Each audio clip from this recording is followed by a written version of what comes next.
Okay, let's get into the Word of God. And today, we are going to study two different things. நாம் இன்றைய நாளுக்கான தியானத்திற்கு நேராக நம்முடைய கவனத்தை திருப்போம். குறிப்பாக ஒரு இரண்டு காரியங்களை குறித்து இன்றைக்கு தியானிக்க போகிறோம். The first message is common to the Christianity. அதில் நான் சொல்ல போகிற முதல் செய்தி இந்த முழு கிறிஸ்தவ சமுதாயத்திற்கும் பொதுவான ஒரு செய்தி. So it's including us. அப்படின்னா அது நிச்சயமா நமக்கும் அந்த செய்தி கண்டிப்பாக பொருந்துங்க. And the second part related to our church as usual, the series that we do. நான் சொல்ல போகிற அந்த இரண்டாவது செய்தி நம்ம தொடர்ச்சியாக தியானித்து கொண்டிருக்கிற நம்மளுடைய தொடர் பிரசங்கத்தினுடைய தொடர்ச்சியாக இன்னைக்கு நான் பேச போறேன்.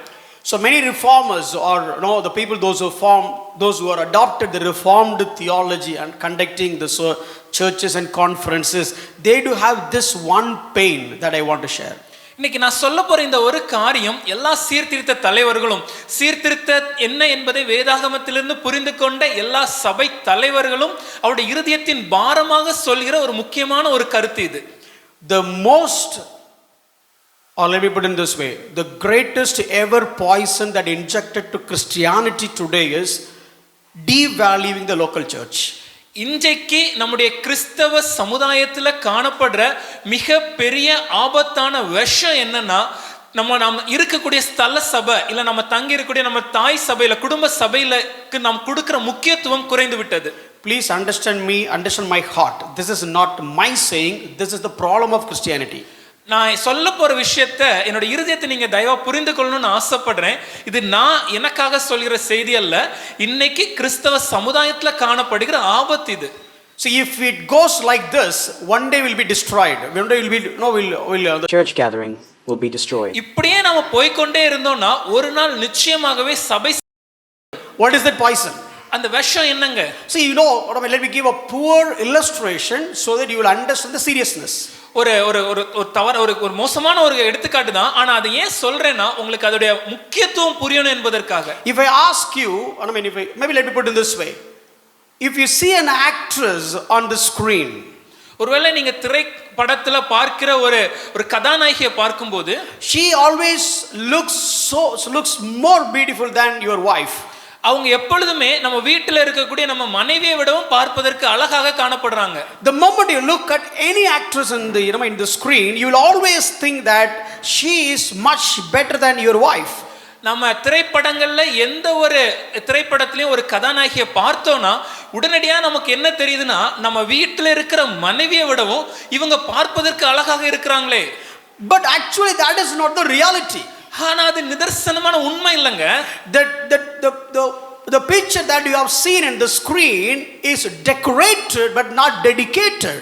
நீங்க திரைக்காட்சியில பார்க்கிற அந்த படம் அது அலங்கரிக்கப்பட்ட படம், அது ஒரு ஆணித்தரமான ஒரு டெடிகேஷன், ஒரு உணர்வுள்ள ஒரு படம் அல்ல. The wife you have at your home, she is dedicated to you. உங்க வீட்டில் இருக்கக்கூடிய உங்கள் மனைவி உங்களுக்காகவே தியாகமாக வாழ்கிற ஒரு வாழ்க்கையுடையவர்களாக இருக்கிறாங்க. But unknowingly, who will get more adoration from the bottom of her heart is not the wife, but the actress that you see on the screen. ஆனா தெரிந்தோ தெரியாமலோ நம்முடைய இருதயத்தின் ஆழத்திலிருந்து நம்ம யாரை புகழ்ந்து பார்க்கிறோம்னா, வீட்டில் இருக்கிற மனைவியை புகழ்வதை பார்க்கிலும் பாராட்டுவதை பார்க்கிலும் திரைக்காட்சியில் வரக்கூடிய கதாநாயகிகள் அதிகமாக பாராட்டுறோம். Why?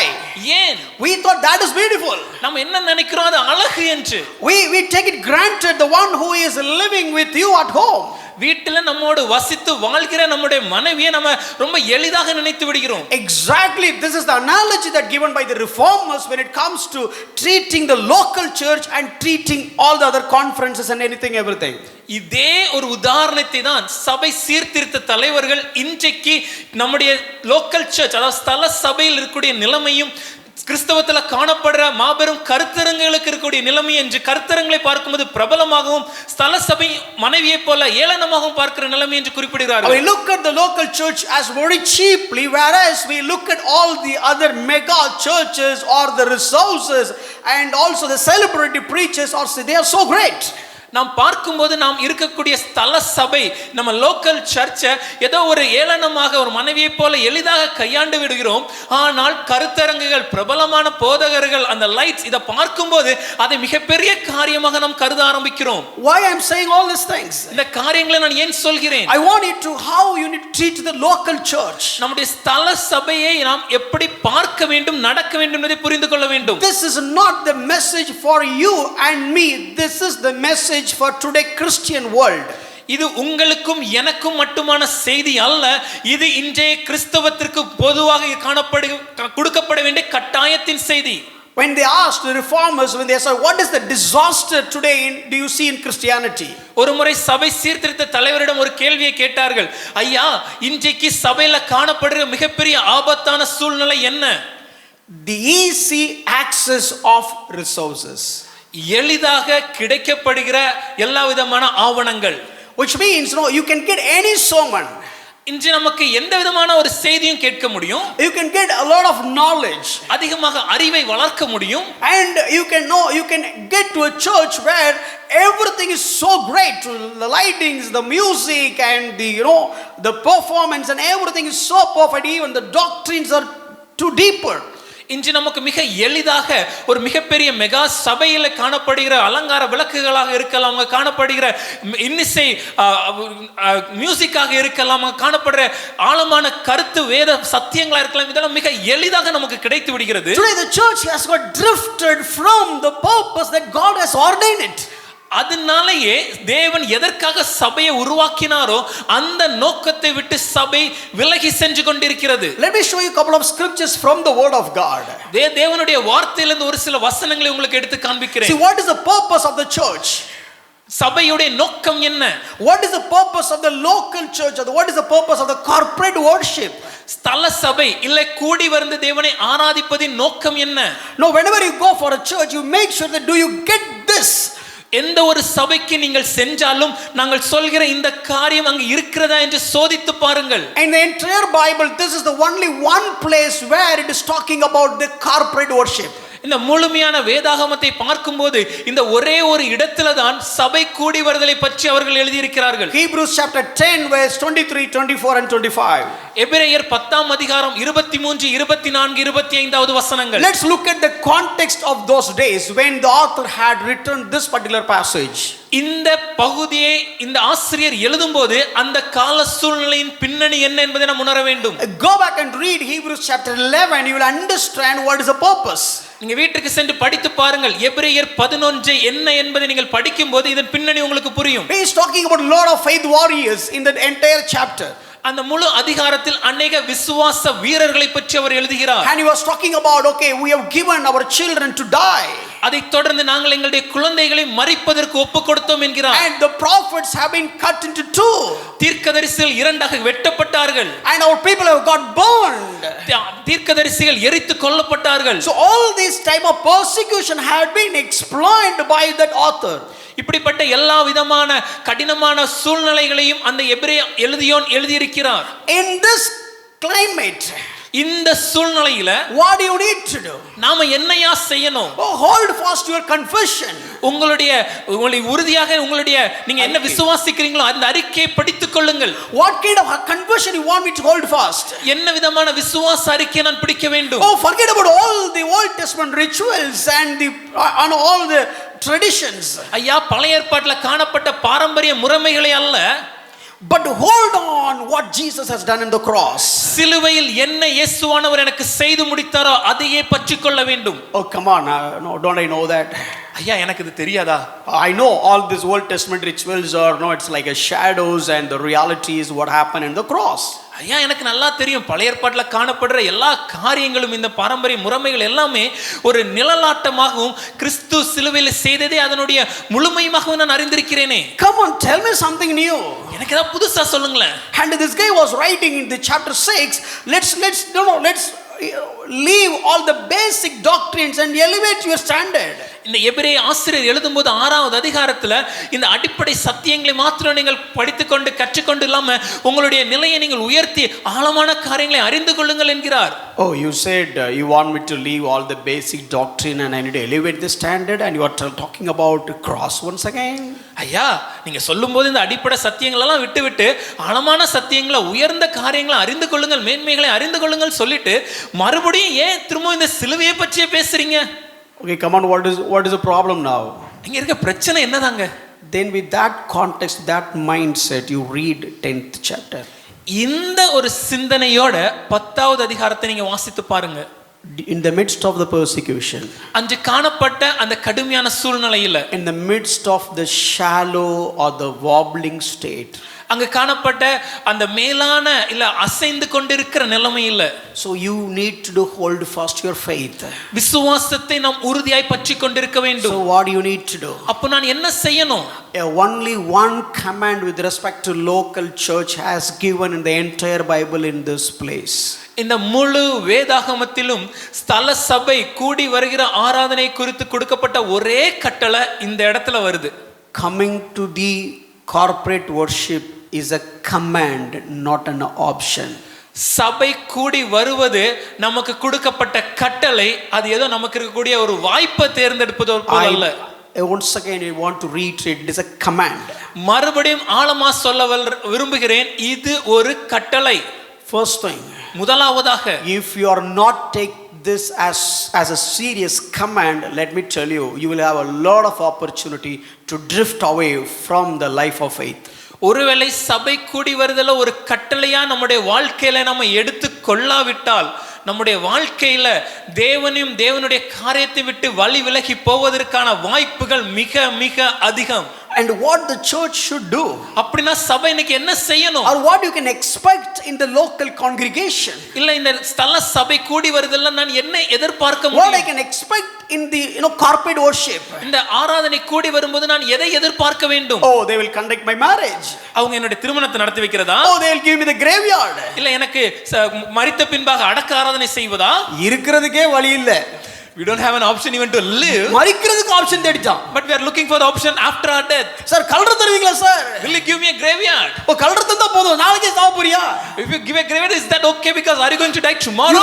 You have to enjoy the eternal life right from now. நித்திய வாழ்வின் சந்தோஷத்தை இந்த நாளில் இங்க இருந்தே நாம் அனுபவித்து வாழ வேண்டும் அல்லவா? It's a pathetic state of Christianity. இன்றைய கிறிஸ்தவ உலகத்தின் கேவலமான நிலைமை இது. We look for church only for 3 reasons. நாம சபையை மூன்றே காரியங்களுக்காக தான் எதிர்பார்க்கிறோம். One is for wedding. முதலாவதாக திருமணம். And the second one is for graveyard. இரண்டாவதாக என்னுடைய கல்லறை. And baby dedication or the baptism. இல்ல மூன்றாவதாக என்னுடைய ஞானஸ்நானம் இல்ல குழந்தையை பிரதிஷ்டை செய்வதற்கு. பிறக்கணும், born, கல்யாணம் பண்ணணும், have to get married, செத்துறணும், and die again. நடுவுல what about the in between? ஹalleluya. ஹalleluya போல இருக்கு.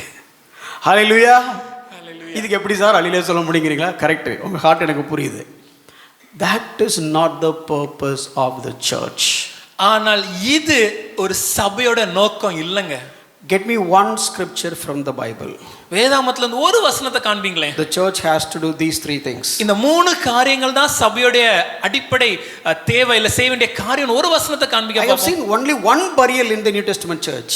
புதிய ஏற்பாட்டுல என்னால ஒரே ஒரு அடக்க ஆராதனை பார்க்க முடியும். Immediate burial, quickly. உடனடியாக அடக்கம் செய்யப்பட்ட ஒரே ஒரு குடும்பம். குடும்பம் இல்ல, எனக்கு தெரியலப்பா. Acts chapter 5. அப்போஸ்தலர் 5வது அதிகாரம். That is where people helped him to bury immediately. அங்கதான் உடனடியாக சபையில இருந்து ஒருவர் அடக்கம் செய்யப்பட்டார் என்கிற காரியத்தை வாசிக்கிறோம். All these things are not wrong. The bedding and all these things are not wrong. இந்த திருமணம், இந்த கல்லறை தொட்ட அடக்கம் இதெல்லாம் தவறு நாங்க சொல்ல வரல. But ஆனால் these are all the outcome of gathering. சபை கூடி வருவதின் விளைவாக நடக்க வேண்டிய காரியங்கள் இவை. Not going to the church to get that, but going to the church for some other purpose, and the byproducts are these things. நம்ம சபை கூடி வருவது இந்த 3 காரியங்களுக்காக இருக்க கூடாது. சபை கூடி வருவதின் நோக்கம் வேறு. சபை கூடி வருதலை நாம் சரியாக செய்யும் போது அந்த சபை கூடி வருதலின் விளைவாக நாம் இந்த பயன்களை நாம் அடைகிறோம். This corporate worship will help you to hold fast your confession. இந்த சபை கூடி வருவது நம்முடைய விசுவாசத்தை நாம் உறுதியாய் பற்றிக்கொள்வதற்கு உதவி செய்யும். So whenever you're going through trials, when you're weak and down, you're coming to the church, you'll be encouraged. ஒரு கடினமான பாதைகளை செல்லும்போது, நாம் சோர்ந்து இருக்கும்போது, என்ன செய்வது என்று தெரியாமல் இருக்கும்போது, நாம் சபைக்கு வரும்போது நாம் உற்சாகப்படுத்தப்பட்டு ஊக்கப்படுத்தப்படுகிறோம். When you're about to fall, நாம் விழும்போது somebody will give you the shoulder and hold you up. உடனடியாக ஒருவர் நம் தோள் கொடுத்து நம்மை தூக்க ஆரம்பிக்கிறார். That is the purpose of the church. அதுதான் சபையின் அடிப்படை நோக்கம். So look at the scripture. அந்த வசனத்தை பாருங்க. Stir up to one another with love. ஒருவரை ஒருவர் அன்பினாலே தாங்க வேண்டும். Oh, you are weak. ஐயா, நீங்க ஒரு சோர்ந்து இருக்கிறீர்களா? I'm not going to despise you. உங்களை நான் தள்ளி விட மாட்டேன். I'm not going to ignore you. உங்களை நான் கண்டுக்காம இருக்க Oh, மாட்டேன். I understand the weakness. உங்களுடைய பலவீனங்களை நான் Oh, அறிந்திருக்கிறேன். I have gone through the same path a few months back. இதே போல ஒரு கடினமான பலவீனமான பாதையை சில மாதங்களுக்கு முன்னால் நான் கடந்து சென்றேன். You got the doubt. உங்களுக்கு சந்தேகம் இருக்கிறதா? I know. எனக்கு புரியுதையா. You got such kind of doubts when I was in the trials. இப்படிப்பட்ட ஒரு பாதையில நான் செல்லும்போது எனக்கும் சந்தேகங்கள் உண்டு. Oh, you got rejected and dejected. உங்களை புறக்கணிச்சாங்க நீங்க நினைக்கிறீர்களா? Because of your faith. உங்களுடைய விசுவாசத்தை பின்வாங்கி போட்டு நினைக்கிறீங்களா? Don't worry, you have the family through the blood of Jesus Christ. We are here to uphold you. கவலைப்படாதீர்கள், இயேசு கிறிஸ்துவின் மூலமாக உண்டான சரீர குடும்பமாகிய நாங்கள் இருக்கிறோம் உங்களோடு இணைந்து உங்களை தூக்கி விடுவதற்கு. உன் ஜாதிக்கார வருவான் அப்படிங்கிறது இல்லங்க. It's not about whether your people in the caste are going to come or not. ஊருக்கார வருவான் அப்படிங்கிறது இல்ல. Not about whether the member of your native place whether will come or not. இரத்தத்தினால கழுவப்பட்ட கிறிஸ்தவன் வருவாங்கறதா. But the man who is cleansed by the blood of Christ, he will come over. That is the purpose of the local church. இதுதான் ஸ்தல சபையின் அடிப்படை நோக்கம். Mega church, you cannot expect all these things. ஒரு மிகப்பெரிய சபையில் இப்படிப்பட்ட காரியங்களை நீங்கள் பார்க்க முடியாது. We are got drifted from the core purpose.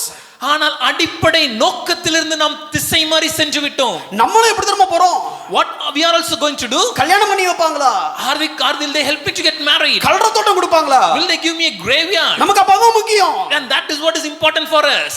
No, that is not the biblical purpose of a local congregation. ஆனால் ஒரு ஸ்தல சபையோட நோக்கம் வேதாகமத்தின்படி இதுவல்லங்க. And stir up to do good works. அவர்கள் ஒருவரை ஒருவர் நற்கிரியைகளை செய்ய ஏவ வேண்டும். What is the greatest ever good work in the biblical world? இந்த முழு வேதாகமத்தை பார்க்கும்போது வேதாகமத்தில் காணப்படும் மிக சிறந்த நற்கிரியை எது? The biblical world, the good thing that you can do to anybody to just show who God is. இந்த வேதாகம உலகத்துல நீங்கள் செய்யக்கூடிய மிகப்பெரிய நற்கிரியை எதுவென்றால் தேவன் யாருன்னு காண்பிக்கிறதாங்க. So here the church has to preach. அப்படினா சபை இதை பிரசங்கிக்க வேண்டும். Oh, show Christ. இயேசுவை காண்பியுங்கள். Show the good works. நற்கிரியைகளை காண்பியுங்கள். God had saved you. தேவன் உங்களை இரட்சித்தார். Without any deeds. நீங்கள் எந்த நற்கிரியைகளையும் செய்யாமலேயே. For what purpose? என்ன நோக்கத்திற்காக? To do good deeds. நற்கிரியைகளை செய்வதற்காகவே. Like a ripple effect. ஒரு அலையாய் போல, ஒரு அலைவட்டம் போல. Like a ripple effect. Oh, make impact. ஒவ்வொரு இடத்திலும் நாம் தாக்கம் ஏற்படுத்த Oh, வேண்டும். make impact on the neighbor. நம்ம வீட்டில் பக்கத்துல இருக்கிற இடத்துல தாக்கத்தை உருவாக்க வேண்டும். Make impact on your family. உங்க குடும்பத்துல ஒரு தாக்கத்தை உருவாக்கணும். That is what the church should encourage the believer to do that. ஒரு விசுவாசியை இதை செய்வதற்கு உற்சாகப்படுத்துவது சபையின் நோக்கம். This is what the purpose of the local church. ஒரு ஸ்தல சபையோட அடிப்படை நோக்கம் இதுதாங்க. If we miss this, இதை விட்டுவிட்டோம் என்றால் we are missing so much. நம்ம அநேக காரியங்களை இழந்து போகிறோம். So that is what he said, Hebrews 10:23, without wavering. அதை குறித்தான் சொல்லும்போது எபிரேயர் 10:23 அசைவில்லாமல் hold fast. உறுதியா இருக்க Oh, கடவுள். stir one another up. ஒருவரை ஒருவர் நம்ம உற்சாகப்படுத்தணும். For what? ஏவனும் எதற்காக? To show love. அன்பை காண்பிக்க. To do good works. நற்கிரியைகளை செய்ய. Oh, to know, if you read in contemporary English version, it is give them like a thoughtful ideas. இதை இப்பொழுது இருக்கிற நவீன உலகத்தின் மொழிபெயர்ப்புல பார்க்கும்போது நற்கிரியைகளை செய்கிற சிந்தனைகளை கொடுக்க வேண்டும். To do helpful things. மற்றவர்களுக்கு உதவி செய்கிற காரியங்கள். So it is not, no, you are not here to avoid the local church. It is one of the must, that the command that given by the New Testament.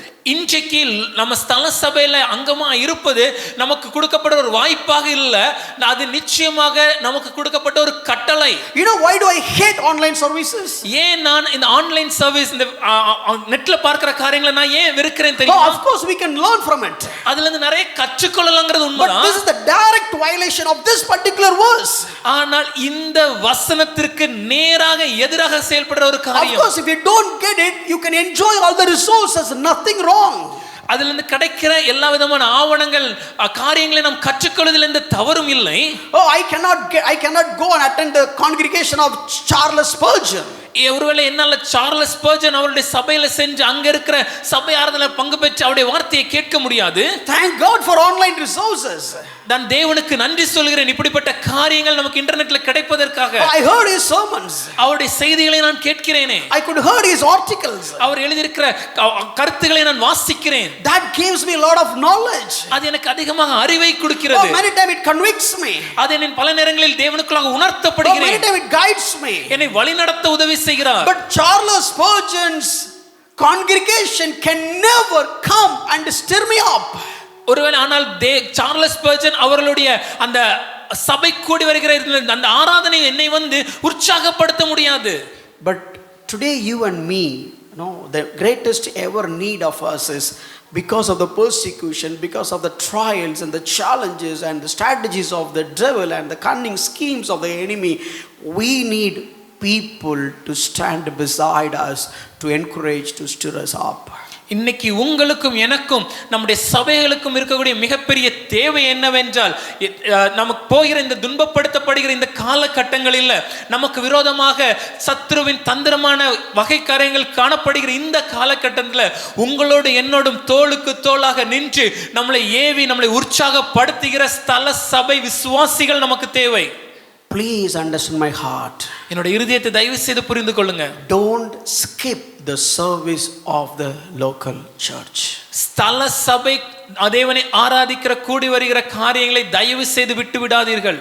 You know what, whenever flowers that is in the the stage, the biggest stage, they'll have the decorated flowers. ஒரு மிகப்பெரிய ஒரு மேடையை நீங்க பார்த்தீங்கன்னா அங்க अनेक பூக்களை வைத்து அலங்காரம் செய்திருப்பாங்க. Not the artificial one, even the real flowers. பல நேரங்களில் அது செயற்கை பூக்கள் கூட இல்லங்க, உண்மையான பூக்களை வைத்து அவங்க அலங்காரம் செய்திருக்கிறத பார்க்க முடியும். All the people will watch. அது எல்லாரும் பார்ப்பாங்க.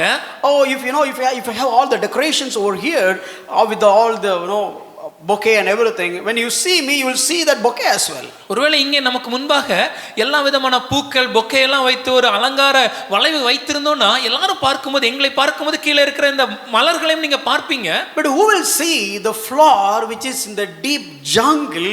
Nobody could go and enjoy. No human can go and enjoy that flower.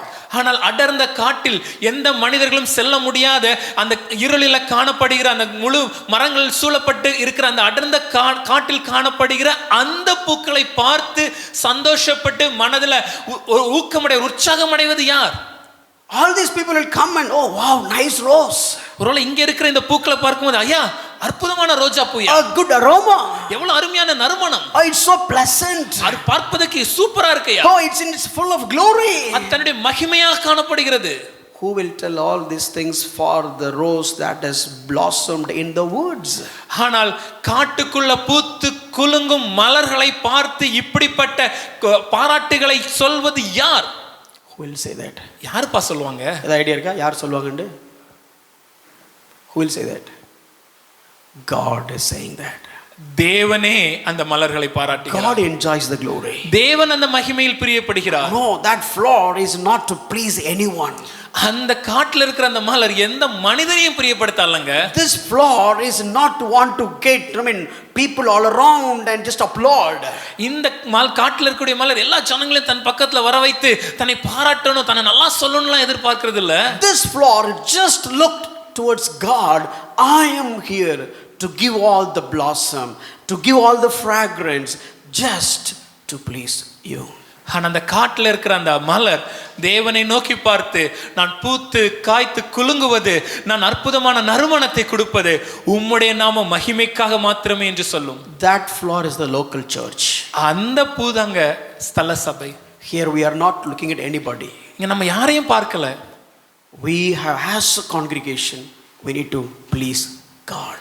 ஒரு சபையாக நாம் இணைந்து வந்து ஆராதிக்கும் போது நம் தேவனை பிரியப்படுத்த வேண்டும். Hallelujah. Hallelujah. So what did you get it? உங்களுக்கு என்ன புரிந்தது? 10 நிமிஷம் போச்சுன்னு புரிஞ்சது. என்ன புரிஞ்சு? டிரான்ஸ்லேட் பண்ணியாப்பா கரெக்டா? எதுவுமே புரியலையாம. என்ன புரிஞ்சுது? சபைக்கு it is not about you, it is not about me. For the entire Christian world, this is the time they need to have a reformed thought pattern when it comes to local church, because of lot of information available everywhere, which is also become a strategy of the devil. இது உங்களுக்கும் எனக்கும் உண்டான செய்தி மாத்திரம் இல்லைங்க, இந்த முழு கிறிஸ்தவ சமுதாயத்திற்கும் இன்றைக்கு மிக தேவையான ஒரு செய்தி. ஏனென்றால் அதிகமான ஆவணங்கள், காரியங்கள், செய்திகள் எல்லாம் நமக்கு எளிதாக கிடைக்க பெறுவதனால அதையும் சத்ருவின் ஒரு தந்திரமாக காணப்பட்டு சபை வஞ்சிக்கப்பட்டு கொண்டிருக்கிறது. Let's get into the word of God. இன்றைய நாளைக்கான தியானத்துக்கு நிறைய கவனத்தை. அப்ப இவ்வளவு நேரம் பேசுனது பக்கத்துல பார்த்து சொல்லுங்களேன். Turn to your neighbor and say, be happy. சந்தோஷமா இருங்க. Oh, they are going to start the word of God. கர்த்தருடைய வார்த்தையை சொல்ல போறாங்க, சந்தோஷமா இருங்க. Be ready to receive it. ரொம்ப உற்சாகமாக வார்த்தையை கேட்க ஆயத்தமா இருப்போங்க. Only few minutes. கொஞ்ச நேரம் தான். Hallelujah. கர்த்தர் நல்லவர். Let's get into the word of God. நாம் கர்த்தருடைய வார்த்தைக்கு நேராக கவனத்தை திருப்புவோம். We have been studying the book of Acts. நாம் தொடர்ச்சியாக அப்போஸ்தலர் புத்தகத்தை தியானித்துக் கொண்டிருக்கிறோம். Especially the gospel. குறிப்பாக சுவிசேஷத்தை குறித்து. And in gospel, we all know that this is a fivefold gospel. இது 5 சாராம்சங்கள் கொண்ட சுவிசேஷம். Sinless birth of Jesus Christ. பாவமில்லாத இயேசு கிறிஸ்துவின் பிறப்பு. Sinless life of Jesus Christ. பாவமில்லாத இயேசு கிறிஸ்துவின் வாழ்க்கை. And he became a ransom for our sins and he died. நம்முடைய பாவங்களுக்காக அவர் பரிகாரமாகி அவர் மரித்தார். He not only died, he raised from the dead and ascended to heaven and seated at the right hand of the Father as a high priest. அவர் மரித்தது மாத்திரமல்ல, 3ஆம் நாள் உயிர்த்தெழுந்தார், பரமேறினார். அவர் பிதாவின் வலது பார்சத்திலே பிரதான ஆசாரியனாக உட்கார்ந்திருக்கிறார். And one day he is going to come back to judge the world. ஒரு நாள் நிச்சயமாகவே இந்த உலகத்தை நியாயத்தீர்க்க திரும்ப வரப்போகிறார். If you believe this gospel and if you change, you get the forgiveness of sin and change your life according to the written word of God, then you are saved, you are being saved, you will be saved. நீங்கள் இந்த சுவிசேஷத்தை விசுவாசித்து இயேசு கிறிஸ்துவின் மூலமாக மன்னிப்பை பெற்றுக்கொண்டு ஒவ்வொரு நாளும் வேதத்திற்கு ஏற்றவாறு உங்களுடைய வாழ்க்கையை நீங்கள் மாற்ற முயற்சி செய்து கொண்டிருக்கிறீர்கள் என்றால் நீங்கள் ரட்சிக்கப்பட்டீர்கள், ரட்சிக்கப்பட்டு கொண்டிருக்கிறீர்கள். ஒரு நாள் முற்றிலுமாக ரட்சிக்கப்படுவீர்கள். Oh, what I meant. நான் என்னையா சொல்ல வரேன்? Justification, நம்மளுடைய நீதிமானாக்கப்பட்டோம், sanctification, பரிசுத்தமாக்கப்பட்டு கொண்டிருக்கிறோம், glorification. ஒரு நாள் மகிமைப்படுத்தப்படுவோம். All these things come under one umbrella called salvation. இந்த எல்லா காரியங்களும் ஒரே போர்வையின் கீழாக ரட்சிப்பு என்றதின் கீழ் அடங்கி இருக்கிறது. And now we are studying the sinless life of Jesus Christ. இப்பொழுது இயேசு கிறிஸ்துவின் இந்த பாவமில்லாத வாழ்க்கையை குறித்து நாம் தியானிக்கிறோம். And 1 Peter chapter 2 verse 21, Peter quoted this. Peter has written this. இது 1 பேதுரு 2ஆம் அதிகாரம் 21ஆம் வசனத்துல பேதுரு இப்படி எழுதி இருக்கிறார். Jesus has left you an example so that you can follow it. கிறிஸ்து உங்களுக்காக உங்களை நீங்கள் பின்பற்றி வரும்படி உங்களுக்கு அவர் ஒரு மாதிரியை வைத்து போயிருக்கிறார். Oh, carefully follow the steps. ஐயா, மிக கவனமாக அவருடைய அடிச்சுவடுகளை பின்பற்ற வேண்டும்.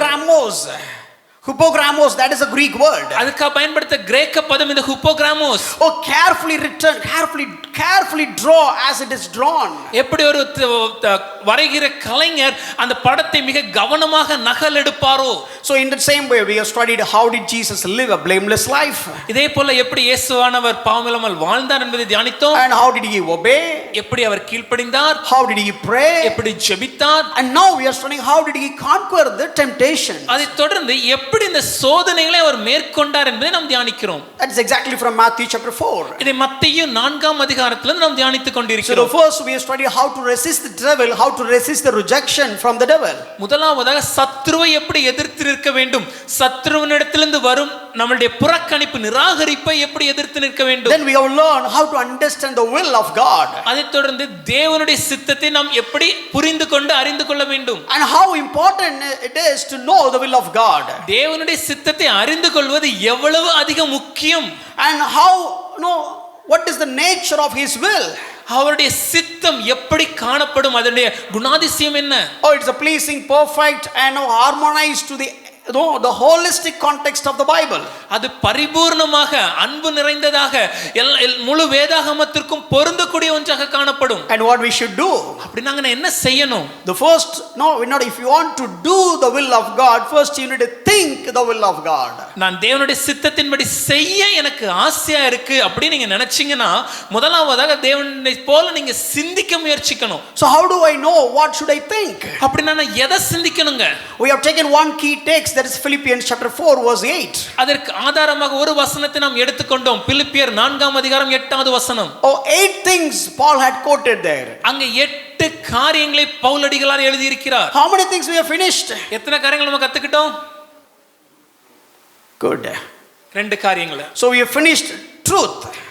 உண்மை உள்ளவைகளை நாம் அறிந்தோம். And we have finished honorable. ஒழுக்கம் உள்ளவைகளை அறிந்து கொண்டோம். And today we are shifting the gears towards the third one. இன்னைக்கு அதுல அந்த 3வது காரியத்தை குறித்து நாம் பார்க்க போகிறோம். So when it comes to the honorable, we have covered so many people. அதுல அந்த ஒழுக்கம் உள்ளவைகளை குறித்து பார்க்கும்போது நாம் अनेक ஜனங்கள் வேதாகமத்தில் நாம் பார்த்தோம். The way of thinking, the honorable way of thinking when it comes to Abraham with respect to Lot. Abraham எப்படி லோத்துவை பார்க்கும்போது ஒரு உயரிய சிந்தனை, ஒழுக்கமுள்ள உயரிய சிந்தனை உடையவராக காணப்பட்டார். And how did David treat the people, those who have disappointed him? தன்னை ஏமாற்றிய தன்னோடு இருந்த படை வீரர்களை தாவீது ஒரு உயரிய எண்ணத்தின்படி எப்படி கையாண்டார்? How Paul treated John Mark? எப்படி பவுல் யோவான் மார்க்கின் வாழ்க்கையை கையாண்டார்? And even though Paul and Barnabas had a sharp disagreement, but 10 years later how Paul exalted or in fact appreciated the ministry of Barnabas. எப்படி பவுலுக்கும் யோவான் மார்க்குக்கும் கடு வாக்குவாதம் மன்னிக்கவும் பவுலுக்கும் பர்னபாவுக்கும் கடும் வாக்குவாதம் உண்டானபடியினால் பிரிந்து போனாலும் 10 வருடங்களுக்கு பின்பாக பவுலும் யோவான் மார்க்கும் எப்படி மறுபடியும் இணைந்தார்கள் என்பதை வாசித்தோம். So we understand a lot of lessons learned from this. இதுல இருந்து अनेक காரியங்களை பாடங்களை நாம் கற்றுக்கொண்டோம். I don't want to ask about the homework. கடந்த வாரம் கொடுத்த வீட்டு பாடம் ஞாபகம் இருக்குதா? Homework? How many of you remember what homework I have given last week? Wow, fantastic. உங்களுக்கு நீங்களே ஒரு கையை தட்டுங்க. இப்போ அடுத்த கேள்வி, ஹோம்வொர்க் செஞ்சவங்கள கையை தூக்குங்க. How many of you have done the homework? அட பாவிங்களா, கர்த்தர்களை ஆசீர்வதிப்பாராங்க. பின்னால ஒருத்தர் நான் அப்படிங்கிறாரு. Okay, God bless you, thank you. Please don't learn the word but learn to live the word. வசனத்தை அறிவா மாத்திரம் தயவு செய்து கத்துக்காதீங்க. கேட்கிற வசனத்தின்படி வாழ பிரயாசப்பட வேண்டும். If we don't live the word, the learning will not add any value. நான் வசனத்தின்படி வாழாவிட்டால் வசனத்தை அறிந்து கொள்வதனால எந்த பிரயோஜனமும் இல்லை. Then we have studied about Jesus, the mind of Jesus. அதைத் தொடர்ந்து இயேசுவின் மனதை குறித்து நாம் தியானித்தோம். How Jesus treated the betrayed Judas Iscariot. எப்படி இயேசுவானவர் தன்னை காட்டி கொடுத்த யூதாசை எப்படி கையாண்டார்? Called him as a friend. அவனை சிநேகிதனே அழைத்தார். Not just for the sake of calling. ஏதோ சொல்லணும்னு அவர் சொல்லலங்க. But treated him as a friend. உண்மையாகவே அவனை சிநேகிதன் என்று அவர் எண்ணினார். And how Jesus treated the betrayer or the denier, the Peter. தன்னை மறுதலித்த பேதுருவோடு எப்படி ஒரு உறவை அவர் வைத்திருந்தார்? Even though he disappointed him, but the disappointed disciple became the pillar of the church. தேவனை பேதுரு ஏமாற்றி இருந்தாலும், தேவனுடைய எதிர்பார்ப்பை பூர்த்தி செய்யாமல் இருந்தாலும், எதிர்பார்ப்பை பூர்த்தி செய்யாமல் தவறவிட்ட பேதுரு தான் பின்னாட்களின் சபையின் தூணாக தேவன் மாற்றினார். And how did Jesus treat the soldier from the one of the opposite troop?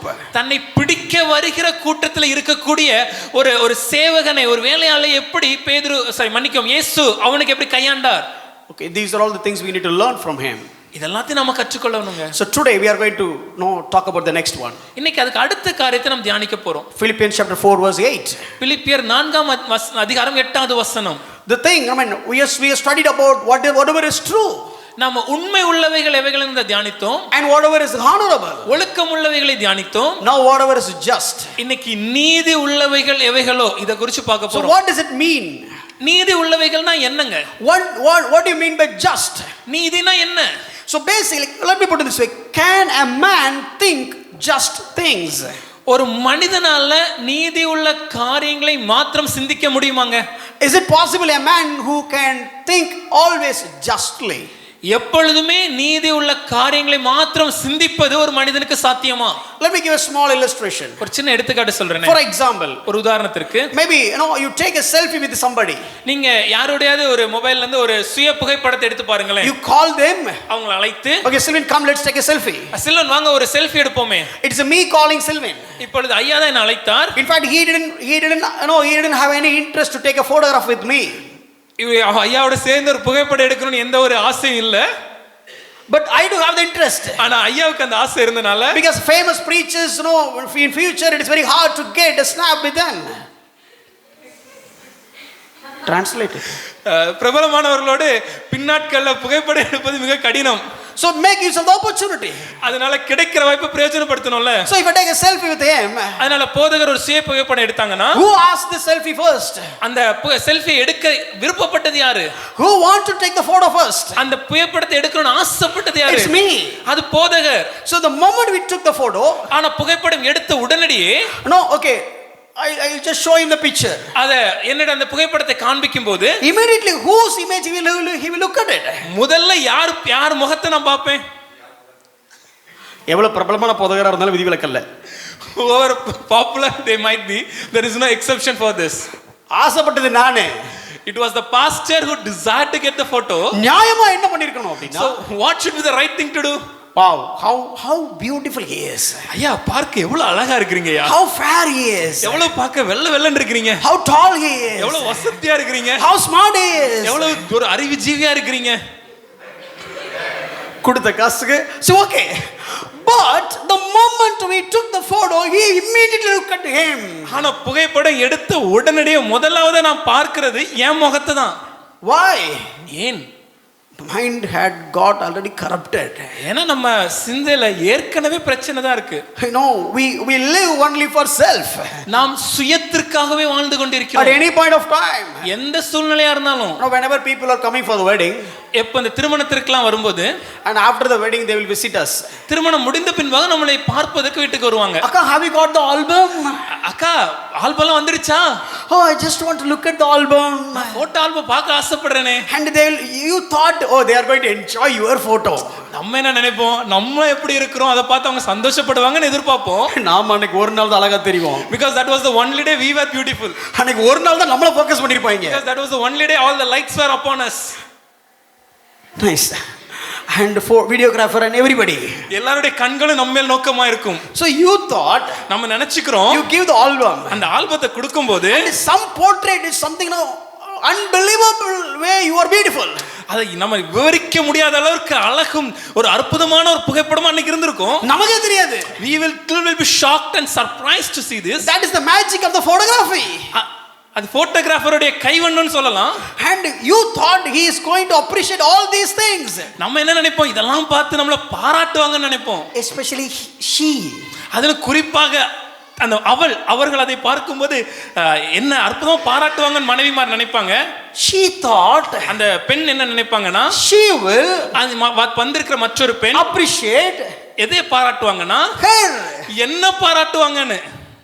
அதுல மண்டலி போட்டு they'll put completely the little put down. She is always searching for her photograph. ஆனா வந்திருக்கிற பெண்ணோ ஒவ்வொரு பக்கத்தை பார்க்கும்போது நான் இருக்கிறேனாங்கற மட்டும் தான் தேடுவாங்க. And in that photograph, if 10 people are there, ஒருவேளை அந்த படத்துல ஒரு 10 பேர் இருந்தாங்கன்னா, including the bride and groom, அதுல மணமகன் மணமகளும் இருப்பாங்க. but she will look at straight away to her face. ஆனா அந்த பெண்மணி தன்னுடைய முகத்தை மாத்திரமே நேராக பார்ப்பாங்க. Because she wants to know, she took all the efforts just for the sake of to know about her and to fulfill her interest. இவ்வளவு பிரயாசப்பட்டு அந்த பெண்மணி எல்லாவற்றையும் பார்க்கிறதுக்கான ஒரே காரணம் என்னன்னா, நான் எப்படி இருக்கிறேன், எந்த விதத்துல காணப்படுகிறேன் என்பதை அறிந்து கொள்ள மாத்திரம். You thought, நம்ம என்ன நினைக்கிறோம்? she came all the way to watch your album. இவ்வளவு தூரம் அவங்க பிரயாசப்பட்டு வந்தது நம்ம ஆல்பத்தை பார்க்கிறதுக்கு. But everything is an act. ஆனா எல்லாமே ஒரு நடிப்புங்க. Everything is a pretending. எல்லாமே ஒரு விதமான நடிப்பு தான். Maybe these are on the lighter agenda, but this is the core agenda. இதெல்லாம் ஒரு ஒரு மேலாக காணப்படுற ஒரு காரியமா இருந்தாலும் அடிப்படை காரியம் என்னன்னா இது மாத்திரமே. But we portray in such a way that okay, that is the main agenda. ஆனா நம்ம எப்படி காமிச்சு போனா அம்மா உங்க புகைப்படத்தை பார்க்கறது எனக்கு பிரதான காரியம்னு. Even no, we are so good in pretending. நம்ம இந்த மாதிரி நம்மளை காண்பித்துக் கொள்றதுல ரொம்ப சிறந்தவர்கள். And especially if the camera is on. அது குறிப்பாக இந்த கேமரா மட்டும் on ஆயிடுச்சுனா or when people are watching, ஜனங்கள் நம்மை பார்க்கும்போது knowingly or unknowingly we are pretending. தெரிந்தோ தெரியாமலோ நம்மளை வசத்தியானவங்கள நம்ம காண்பிக்கிறோம். Only one reason. ஒரே காரணம் தான். Have unjust thought. நமக்குள்ளாக ஒரு அநீதியான சிந்தனை இருக்கிறது. What is the thought? அந்த அநீதியான சிந்தனை என்ன? I should be appreciated. என்ன பாராட்டணும்? I should be admired. என்ன எல்லாரும் புகழணும்? Oh, I should be like adored. என்ன நான் எல்லாராலும் ஒரு நற்பெயர் பெற வேண்டும். I should be upheld. என்ன எல்லாரும் உயர்வா நினைக்க வேண்டும். Exactly that is the thought. இந்த எண்ணம் மாத்திரம் தான். How can a man think justly then? இப்படிப்பட்ட ஒரு மனுஷன் எப்படி ஐயா ஒரு நீதியுள்ள சிந்தனைகளை சிந்திக்க முடியும்? Look at the Garden of Eden. நம்ம ஏதேன் தோட்டத்தை We have பார்க்கும்போது to start everything from the beginning. நம்ம நிச்சயமா எந்த காரியம் எடுத்தாலும் முதல்ல என்ன இருக்குங்கிறத நம்ம பார்க்கணும். Oh, the moment Adam got Eve. ஆதாமுக்கு ஏவாள் கொடுக்கப்பட்ட போது Oh, Adam was so happy. ஆதாம் மிகவும் சந்தோஷப்பட்டான். Oh, it seems like when you got வேண்டாம் இல்ல தப்பாயிரும் சொல்ல மாட்டேமா. When you have if you have friend and friendie, ஒருவேளை நமக்கு ஒரு நண்பனும் ஒரு நண்பியும் இருந்தார்கள் என்றால் when the friendie comes we will அந்த தோழி வரும்போது அவ்வளவுதான் friend நிலைமை. that is the end point for our friend. It is God. இங்க தேவன் இருக்கிறார். No, just check for his companionship. தேவன் ஆதாமுக்கு ஏற்ற துணையை தேடுகிறார். Oh, he brought everything before Adam. எல்லா விதமான விலங்குகளையும் ஆதாமுக்கு முன்பாக தேவன் அழைத்து Adam வருகிறார். was not happy. ஆனால் ஆதாமுக்கு எதிலும் ஒரு திருப்தி இல்லை. Adam was not satisfied. ஆதாம் எதனாலும் சந்தோஷப்படவில்லை. Oh, finally God made him to sleep and created Eve. கடைசியாக ஆதாமுக்கு ஒரு ஆழ்ந்த நித்திரையை வரவழைத்து அவனிடத்திலிருந்து ஏவாளை உருவாக்கினார். அன்னைக்கு தான் கடைசியா நல்லா தூங்கணும். Maybe that was the last day he had a good sleep. That is lighter note for Adams. அது ஆதாமுக்கு புரிஞ்சிருக்கும்னு நினைக்கிறேன். Lighter note only for Adams. எல்லா ஆதாமுக்கும் நிச்சயமா புரிஞ்சிருக்கும். So இப்போ Eve came. ஏவாள் வந்திருக்காங்க. When the moment Eve came, ஏவாள் வந்த உடனடியாக do you see how Adam had thanked to God? எவ்வளவு அற்புதமா தேவனே உமக்கு நன்றின்னு சொல்லி ஆதாம் சொன்னான் பாத்தீங்களா? பாத்திருக்கீங்களா? Have you ever seen that? அதுக்கப்புறம் ஆடம் தேவன்ட்ட என்ன பேசுறான்னு பாத்தீங்களா? What was the next things or the things after that, those things Adam spoke unto God? Job done. வேலை முடிஞ்சுச்சேயா. Took Eve. ஏவாளை அழைத்து கொண்டு named Eve. ஏவாளுக்கு பேரிட்டு appreciated Eve. ஏவாளை பாராட்டி அன்னைக்கு ஆரம்பிச்சது. that started everything. Hallelujah. But what happened later point of time? ஆனா பின்னாட்கள் என்ன நடந்ததுங்க? When Eve given that fruit, ஏவாள் அந்த மரத்தின் கனியை கொடுக்கும்போது Adam would have rejected. ஆதாம் ஒருவேளை அதை நிராகரித்திருக்கணும். But the problem is, ஆனா பிரச்சனை என்னன்னா Eve already had it. ஏவாள் ஏற்கனவே அதை சாப்பிட்டுட்டாங்க. Eve already had it. ஏவாள் சாப்பிட்டு விட்டாங்க. So no, Adam would have said, no, I'm not going to have it. உடனே ஆதாம் இல்ல நான் அதை சாப்பிட மாட்டேன்னு சொல்லிருக்கணும். You had it, let you have your own destiny. நீங்க சாப்பிட்டீங்கல்ல உன்னுடைய அந்த விளைவை நீயே பார்த்துக்கணும் I'm not coming with you. நான் உன்னோட வரவில்லை.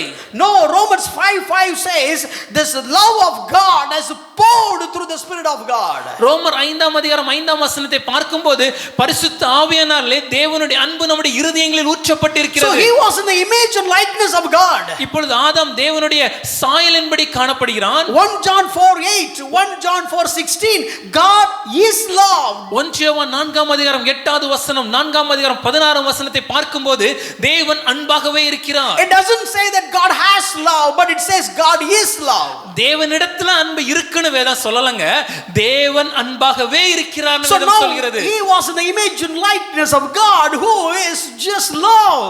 இப்பொழுது ஆதாம் முழுமையாக இந்த அன்பினால இருக்கிற ஒரு மன்னிக்கும் தேவனுடைய சாயலின்படி காணப்படுகிறார். In that love he was ready to partake even the fallen. அப்படிப்பட்ட ஒரு அன்பு அவருக்குள்ள இருந்ததுனால விழுந்து போயிருந்தாலும் ஏவாளோடு இணைந்து கொள்வதற்கு பங்கெடுப்பதற்கு ஆதாம் முடிவெடுத்தார். Unconditional love, the love of God. தேவனை போல எந்த விதமான எதிர்பார்ப்பும் இல்லாத நிபந்தனையற்ற அன்பு. Then he had fallen into sin. பின்பு ஆதாமும் பாவத்துல விழுந்து விட்டான். And because of the one man's sin, இந்த ஒரு மனிதனின் பாவத்தினால the entire human race became a sinners. இந்த முழு மனித இனத்தின் பாவிகளாக மாறியது. No, even the baby is born. ஒரு குழந்தை பிறக்கும் போதே, It's a newborn. அது இப்பொழுதுதான் பிறந்த குழந்தையா இருந்தாலும் We try to teach the babies how to obey, but we never teach to the baby how to disobey. நம்ம குழந்தைகளுக்கு எப்படி கீழ்ப்படியணும்னு கற்றுக் கொடுக்கிறோம். ஆனா நாம் கற்றுக் கொடுக்காமலேயே எல்லா குழந்தைகளும் எப்படி கீழ்ப்படியாமையே கற்றுக்கொள்கிறதே. We try to teach them to tell the truth, but we never try to teach them to tell the lie, but they themselves automatically, easily, smartly, wisely, cunningly lying. நாம எல்லா குழந்தைகளுக்கும் உண்மையை சொல்றதுக்காக அவங்கள பயிற்சிக்கிறோம், பக்குவப்படுத்துறோம். ஆனா பொய் சொல்றதுக்கு யாருமே சொல்லி கொடுக்கறது இல்ல. ஆனா சொல்லி கொடுக்கப்படாமலே, பயிற்சி கொடுக்கப்படாமலேயே தந்திரமாக, மிக மிக ஞானமாக, அறிவின்படி மற்றவர்களை ஏமாற்றத்தக்கதாக பொய்களை சொல்வதற்கு குழந்தைகள் கற்றுக்கொள்கிறது. That is the consequences of sin nature. இதுதான் பாவ சுபாவத்தினால் வந்த விளைவு. That's why Paul says in Romans 3:23. அதுதான் பவுல் ரோமர் 3:23 சொல்லும்போது, one of the key texts in the Bible. நம்முடைய வேதாகமத்துல மிக மிக முக்கியமான ஒரு வேத வசனம் இது. They said, okay, if you come to a place where you will lose all the books of the Bible, don't ever lose the book of Romans. இப்படி சொல்வார்கள், ஒருவேளை ஒரு நாள் வருகிறது, இந்த முழு வேதாகமும் உங்கள் கைகளில் இல்லாத ஒரு காலம் வருகிறது என்றால் கூட இந்த ரோமர் புத்தகத்தை மாத்திரம் விட்டு விடாதீர்கள், இழந்து விடாதீர்கள். Even if you couldn't hold that, at least have just one verse from the Bible, that is Romans 3:23.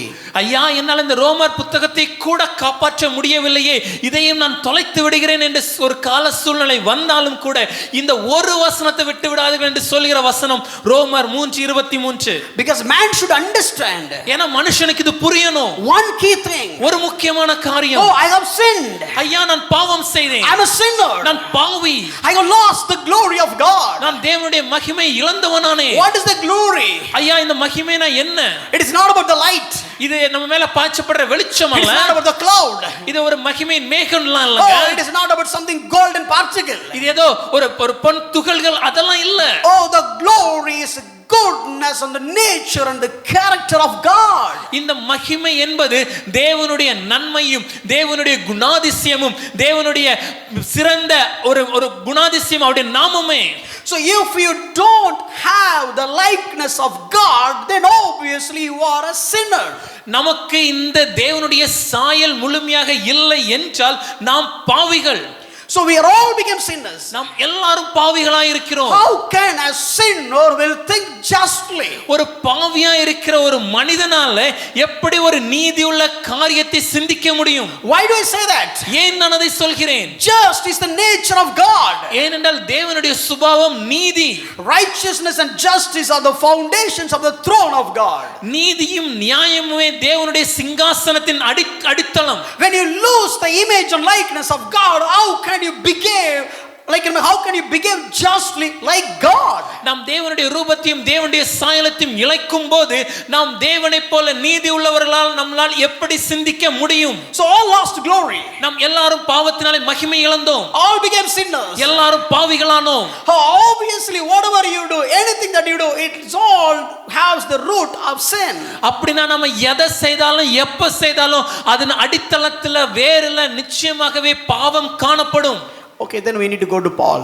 அப்படினா மறுபடியும் நம்ம பவுல் அடிகளார்ட்ட சென்று, Pavul அடிகளாரே, you are asking me to think just always. ஐயா, எப்பொழுதுமே நீங்க எங்களை நீதி உள்ளவர்களா சிந்திக்க சொல்றீங்க.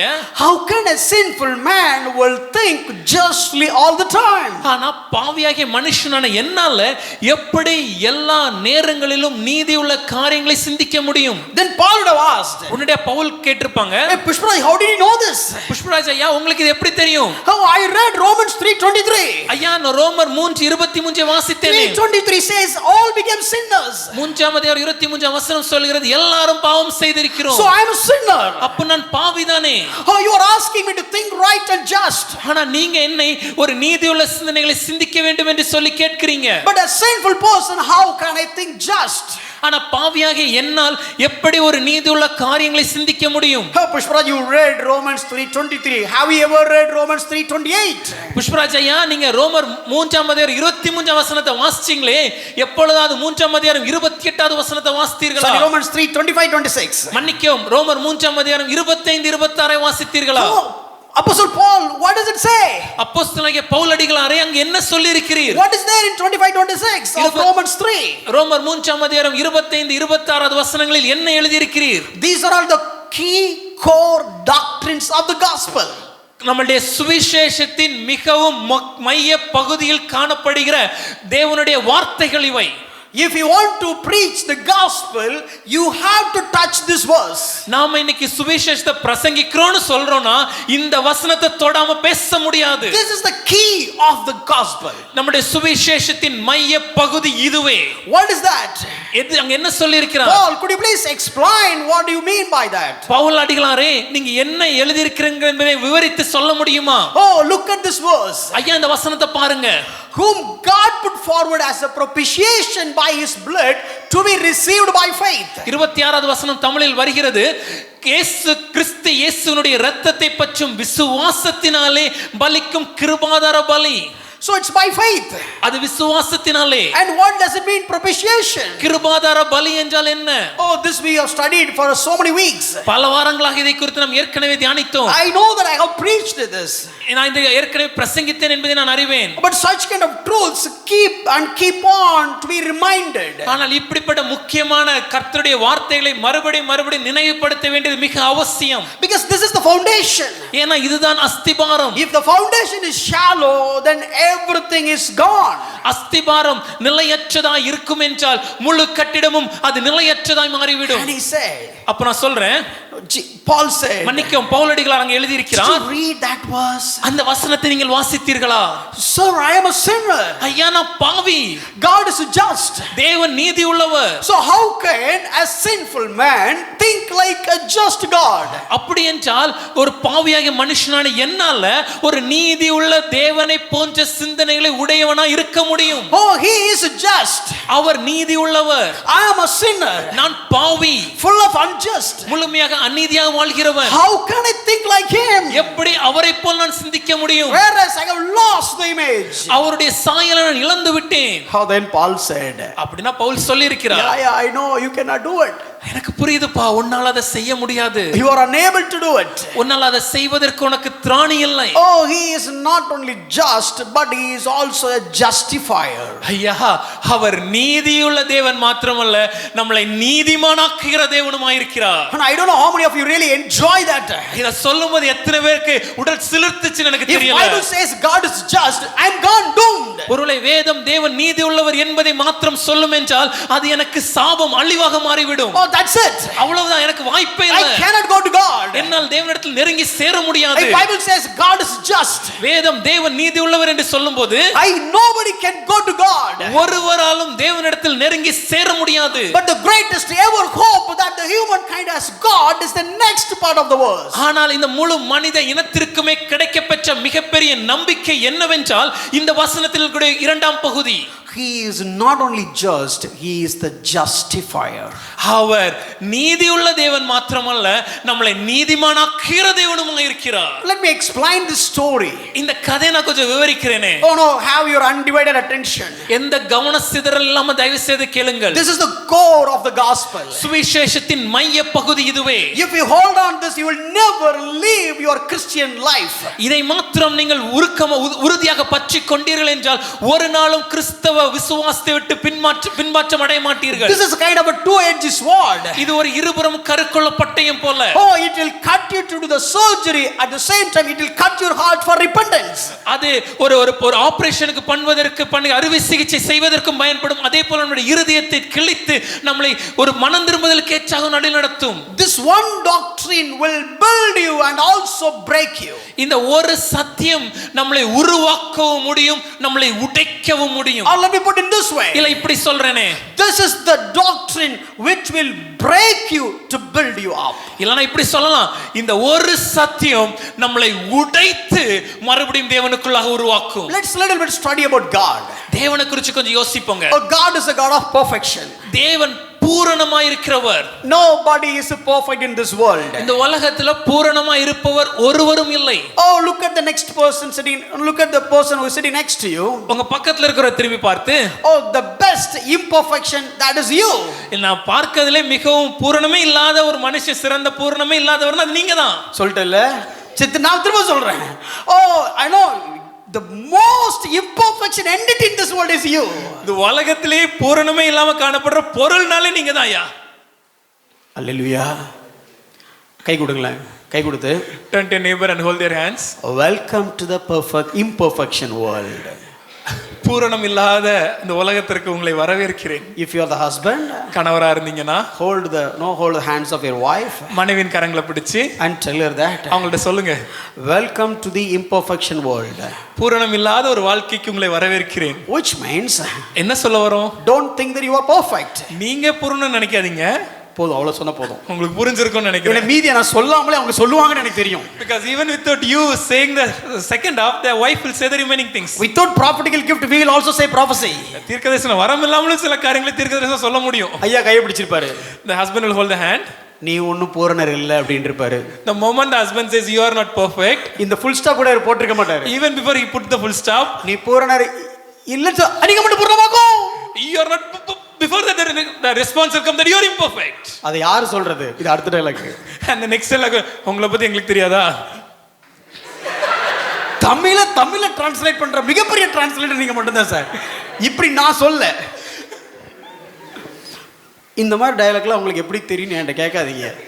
Don't ask me how do you know all these dialogues? The better off in the Sunday school. ஐயாவோட மனைவி சண்டே ஸ்கூல்ல இருக்காங்க. Let's come back to know about God. இப்போ தேவனை பற்றி நாம் அறிந்து கொள்வோம். The only perfect entity in this world is God. இந்த உலகத்திலேயே பூரணம் என்று அழைக்கப்படுவதற்கு தகுதியுடைய ஒருவர் தேவன் மாத்திரமே. Nobody else, nothing else perfect in this world except God. வேற யாரும் இல்ல, வேற எதுவும் இல்ல தேவனை தவிர பூரணம் என்று சொல்வதற்கு. So now I just want to quote two nature of God. இப்போ இந்த தேவனுக்குடைய இரண்டு குணாதிசயங்களை நான் சொல்ல விரும்புகிறேன். Two kinds of nature. அவருடைய இரண்டு விதமான குணாதிசயம். This God is God of love. இந்த தேவன் அன்பின் தேவனாய் இருக்கிறார். And this God is a God of righteousness. இந்த தேவன் நீதியுள்ள தேவனாயும் இருக்கிறார். Oh, this God has created mankind. He has given he has created everything that really man need, and he had created man in his image and likeness. நாம் இந்த தேவனுடைய சிருஷ்டிப்பை பார்க்கும்போது மனிதன் படைக்கப்படும் முன்பாகவே மனிதனுக்கு தேவையான எல்லா காரியங்களையும் இந்த தேவன் உருவாக்கி படைத்துவிட்டு பின்பு மனிதனையும் தன்னுடைய சொந்த சாயலில் அவர் படைத்தார். When the man came into existence, மனிதன் இந்த உலகத்திற்கு வரும்போது, oh, where is water? தண்ணி எங்கேயா இருக்கு? Oh, Adam, I already given the water, it's here. ஆதாம், நான் ஏற்கனவே தண்ணியை உருவாக்கிட்டேன்ப்பா, இங்க பாரு உனக்கு வச்சிருக்கிறேன். Oh, where do I sleep? ஆனா எங்க சார் தூங்கணும்? Adam, look at Garden of Eden is yours. ஆதாமே, இந்த முழு ஏதேன் தோட்டம் உனக்குள்ளது அல்லவா, இங்க பாரு. And no man, like how do I travel? ஐயா, நான் எப்படி ஒரு இடத்துக்கு கடந்து செல்வது? Oh, look at the horse. அங்க பாரு உனக்கு குதிரை வச்சிருக்கிறேன். Oh, you can travel. அதுக்கு மேலே ஏறி நீ பயணம் செல்லலாம். I am hungry, what should I eat? ஐயா, எனக்கு பசிச்சா நான் எதை சாப்பிடணும்? Adam, you can pluck whatever you want except that one tree. ஆதாமே, இந்த தோட்டத்தில் இருக்கிற எல்லா மரத்தின் கனிகளை நீ புசிக்கலாம், அந்த ஒரு மரத்தை தவிர. He is a God of love. அவர் அன்பின் தேவன். He provided everything before created Adam. ஆதாம் உருவாக்கப்பட்டில படைக்கப்படும் முன்பாகவே ஆதாமுக்கு தேவையான எல்லாவற்றையும் அவர் உருவாக்கி அவனுக்கு கொடுத்திருந்தார். No, one by one Adam has, no, it's all imaginary, okay? இது கற்பனையா உங்களுக்கு சொல்றோம். Whatever Adam has asked and God has already, I'm done. Wow, God, wow, wonderful God you are. ஒருவேளை ஆதாம் தேவனிடத்தில் தேவனே இது எனக்கு வேணும் என்று எதை கேட்டிருந்தாலும் எல்லாவற்றையும் தேவன் ஏற்கனவே ஆதாமே நான் உருவாக்கி விட்டேன், நான் அதை வைத்திருக்கிறேன், அதை உருவாக்கி இருக்கிறேன் என்று சொல்லி இருப்பார். Such a loving God. அப்படிப்பட்ட ஒரு அன்பின் தேவன் அவர். Even though he disobeyed, அவன் கீழ்ப்படியாமல் இருந்தபோதும் கூட he didn't kill him. அவனை தேவன் அழிக்கவில்லை. In fact, provided a way for the redemption. அவனுக்கும் ரட்சிப்பிற்கான ஒரு வழியை தேவன் ஆயத்தம் பண்ணி அதை காண்பித்தார். And look at the entire world has fallen into sin. இந்த முழு உலகம் பாவத்தில் விழுந்து காணப்பட்டது. And when you read Genesis 5:6, it says, every intention is all bad. ஆதியாகமம் 5ஆம் அதிகாரம் 6வது வசனத்தை வாசிக்கும் போது மனிதன் நினைவுகளின் தோற்றம் எல்லாமே அது பொய்யாததா இருக்கிறது. Everybody. எல்லாரும். But God is a God of love. ஆனா தேவன் அன்பின் தேவன். He doesn't want to destroy the entire world. He kept Noah's family. இந்த முழு உலகத்தையும் தேவன் அழிக்க விரும்பவில்லை. ஆகவே நோவாவின் குடும்பத்தை மாத்திரம் காப்பாற்றினார். And Noah sinned. நோவா மறுபடியும் தவறு செய்தான், பாவம் செய்தான். Oh, God didn't destroy him. தேவன் நோவாவை அழிக்கவில்லை. And at later point of the came to Abraham. பின்னாட்கள் ஆபிரகாமின் வாழ்க்கையை பார்க்கும்போது Abraham lied. ஆபிரகாம் பொய் சொன்னான். Still God didn't change the plan. ஆனாலும் தேவன் தன்னுடைய திட்டத்தை மாற்றவில்லை. Oh, it comes to Genesis 38, the selected tribe of Judah. ஆதியாகமம் 38ஆம் அதிகாரத்தை பார்க்கும்போது தெரிந்தெடுக்கப்பட்ட சந்ததியாகிய யூதா இருக்கிறார். But Judah has sinned. ஆனால் யூதா பாவம் செய்தான். God didn't reject the plan or change the plan. ஆகவே தேவன் யூதாவை தள்ளிவிடவோ தன்னுடைய திட்டத்தை அவர் மாற்றிவிடவோ இல்லை. And God prophesied at least 10 to 11 years before David was born and called him as a man after his own heart. தாவீது பிறப்பதற்கு 10-11 வருடங்களுக்கு முன்பாகவே தேவன் தாவீதை குறித்து சொல்லும்போது என் இருதயத்திற்கு ஏற்ற ஒரு மகன் என்று சாட்சி கொடுத்தார். He disappointed God. ஆனால் தாவீதோ தேவனை ஏமாற்றினான். Done the adultery. விபச்சாரம் செய்தான். Became a murderer. கொலைபாதகனானான். And became a prideful person, counted number all his troops. தன்னுடைய பின்னாடி இருக்கக்கூடிய அந்த முழு அந்த சென்சஸ் எடுத்து அங்க இருக்கிற எத்தனை பேர் இருக்கிறார்கள், தன்னுடைய கீழ் எத்தனை பேர் இருக்கிறார்கள் என்ற எண்ணிக்கை கணக்கெடுப்பு நடத்தினான். Still God didn't change the plan. The throne of David established forever. ஆனாலும் தேவன் தன்னுடைய திட்டத்தை மாற்றவே இல்லை. தாவீதின் சிங்காசனத்தை நித்திய சிங்காசனமாக அவர் அஸ்திபாரப்படுத்தினார். God is love. தேவன் அன்பாகவே இருக்கிறார். God is love. தேவன் அன்பாகவே இருக்கிறார். Not God has love. All his attributes are governed by love. தேவனிடத்தில் அன்பு இருக்குன்னு வேதம் சொல்லவில்லை. தேவன் அன்பாகவே இருக்கிறார். தேவனுடைய எல்லா குணாதிசயங்களும் இந்த அன்பினாலே கட்டப்பட்டிருக்கிறது. The same God is God of just. அதே தேவன் நீதியுள்ள தேவனுமாய் இருக்கிறார். He loved Adam so much. அவர் தேவன் இந்த தேவன் ஆதாம் மேல் அதீத அன்புடையவராய் The இருந்தார். first ever human in this universe. இந்த முழு உலகத்துல காணப்பட்ட முதல் மனிதன் இவன். The first human being. முதல் மனிதன் இவர். God poured out his image and likeness. தன்னுடைய சாயலின்படி தேவன் அவரை உருவாக்கி He இருந்தார். loved him a lot. அதீத அன்பு அவர் மேல் இருந்தது. Created everything for him. எல்லாவற்றையும் இந்த ஆதாமுக்காக படைத்தார். One mistake he had done. அவர் செய்தது ஒரு தவறு தான். Only one mistake. ஒரே ஒரு தவறு. And God came. தேவன் வந்தார். Adam, I didn't expect this. ஆதாமே உன்கிட்ட நான் இதை எதிர்பார்க்கல. But still what to do? அதனால என்ன பண்றது? I don't have anyone else. எனக்கு வேற யாரும் இல்ல. 10 பேர் நான் கிரியேட் பண்ணல. I didn't create 10 or 15 people. ஒண்ணு மட்டும் தான் கிரியேட் பண்ணேன். I just created you. It's okay, வேற என்ன பண்றது? இருந்துட்டு போ. I can't do anything. Okay, stay here. இங்க தங்கிரு. I forget all these things. எல்லா காரியத்திலும் நான் மறந்துடுறேன். No. இல்லங்க. God is a God of just. தேவன் நீதியுள்ள தேவனாய் இருக்கிறார். He sent him out of the garden. அந்த தோட்டத்தை விட்டு வெளியே அவர் ஆதாமை அனுப்பினார். He sent him out from his presence. தன்னுடைய சமூகத்தை விட்டு அவரை வெளியே அனுப்பினார். Of course God brought Noah inside the ark. அந்த பேழைக்குள்ளாக அவர் நோவாவை அழைத்து வந்தார். But still, ஆனாலும் when Noah failed, நோவா தவறு செய்தபோது his generation, the Canaan, has been cursed. அதுக்கு பின்பாக அவருடைய சந்ததியாக கானான் சபிக்கப்பட்டிருந்தான். And look at when Abraham had failed. Abraham தவறின போது, Oh, even though God called Abraham in Genesis 12, ஒருவேளை ஆதியாகமம் 12ஆம் அதிகாரத்தில் தேவன் தாமே இந்த ஆபிரகாமை அழைத்திருந்தது காரியம் இருந்திருக்கிறது. 12 in the 12th chapter he had promised. 12ஆம் அதிகாரத்தில் ஒரு வாக்குத்தத்தம் கொடுக்கிறார். 13th chapter he was promised even about the land and everything. 13ஆம் அதிகாரத்தை பார்க்கும்போது இந்த உலகத்தில் இருக்கக்கூடிய இடத்தை எல்லாம் குறித்த வாக்குத்தத்தத்தை மறுபடியும் கொடுக்கிறார். 14th chapter he was protected him from the war. 14ஆம் அதிகாரத்தில் போரிலிருந்து அவரை காப்பாற்றி இருக்கிறார். 15th chapter he just promised him with the covenant. 15ஆம் அதிகாரத்தில் வாக்குத்தத்தத்தை சொன்னது மாத்திரமல்லாமல் அதை உடன்படிக்கையாகவே கொடுத்தார். In 16th chapter even though he had done the mistake, still God didn't give him up. 16ஆம் அதிகாரத்தில் அவன் தவறின போதும் தேவன் அவனை விட்டுவிடவில்லை. And 17th chapter, he laughed at him, still God didn't fail him. 17ஆம் அதிகாரத்தை பார்க்கும்போது தேவனுடைய வாக்குத்தத்தத்தை குறித்து சிரித்தான், ஆனாலும் தேவன் அவனை விடவில்லை. And 18th chapter, even Sarah was loved, still God didn't give up. 18ஆம் அதிகாரத்தில் சாராளும் நகைத்தாள், ஆனாலும் தேவன் அதை விடவில்லை. Still God loved him. தேவன் அவன் மேல் நேசமாய் இருந்தார். He got the promised seed. வாக்குத்தத்தம் பண்ணப்பட்ட சந்ததி அவன் பெற்றுக்கொண்டான். But still God of justice. ஆனால் அவர் நீதியுள்ள தேவன். Oh, in the 22nd chapter, 22ஆம் அதிகாரத்தை bring பார்க்கும்போது that guy. அந்த பிள்ளையாண்டை அழைத்து வந்து, I know he is your only son. உன்னுடைய ஏக குமாரன் எனக்கு தெரியும். I know you have sent out Ishmael. நீ இஸ்மவேலை ஏற்கனவே வெளியே அனுப்பிவிட்டாய் என்பதை நான் Oh, no, அறிவேன். you have only one son. உன்னுடைய ஏக Sudan, I know he is your whole world. உன்னுடைய முழு உலகமும் அவன்தான். But let me tell you, நான் உன்னை சொல்கிறேன், I am the God of universe. நான் இந்த முழு உலகத்தின் தேவன். I just want to see you whether you loved him or me more. இப்பொழுது நான் ஒரு பரீட்சை பார்க்கிறேன், நீ என்னை நேசிக்கிறாயா இல்ல என்னை விடவும் அந்த பிள்ளையாண்டனை நேசிக்கிறாயா? Let me see whom you fear. யாருக்கு மேல் நீ பயமுள்ளவனாய் Oh, இருக்கிறாய்? fear to lose the son or fear to lose the relationship with me? பிள்ளையாண்டவனை இழந்து விடுவோமா என்ற பயமா இல்லது தேவனோடுள்ள உறவை இழந்து விடுவோமா என்ற பயமா? I love you. நான் உன்னை நேசிக்கிறேன். No second thought about it. அதுல எந்த விதமான சந்தேகமும் இல்லை.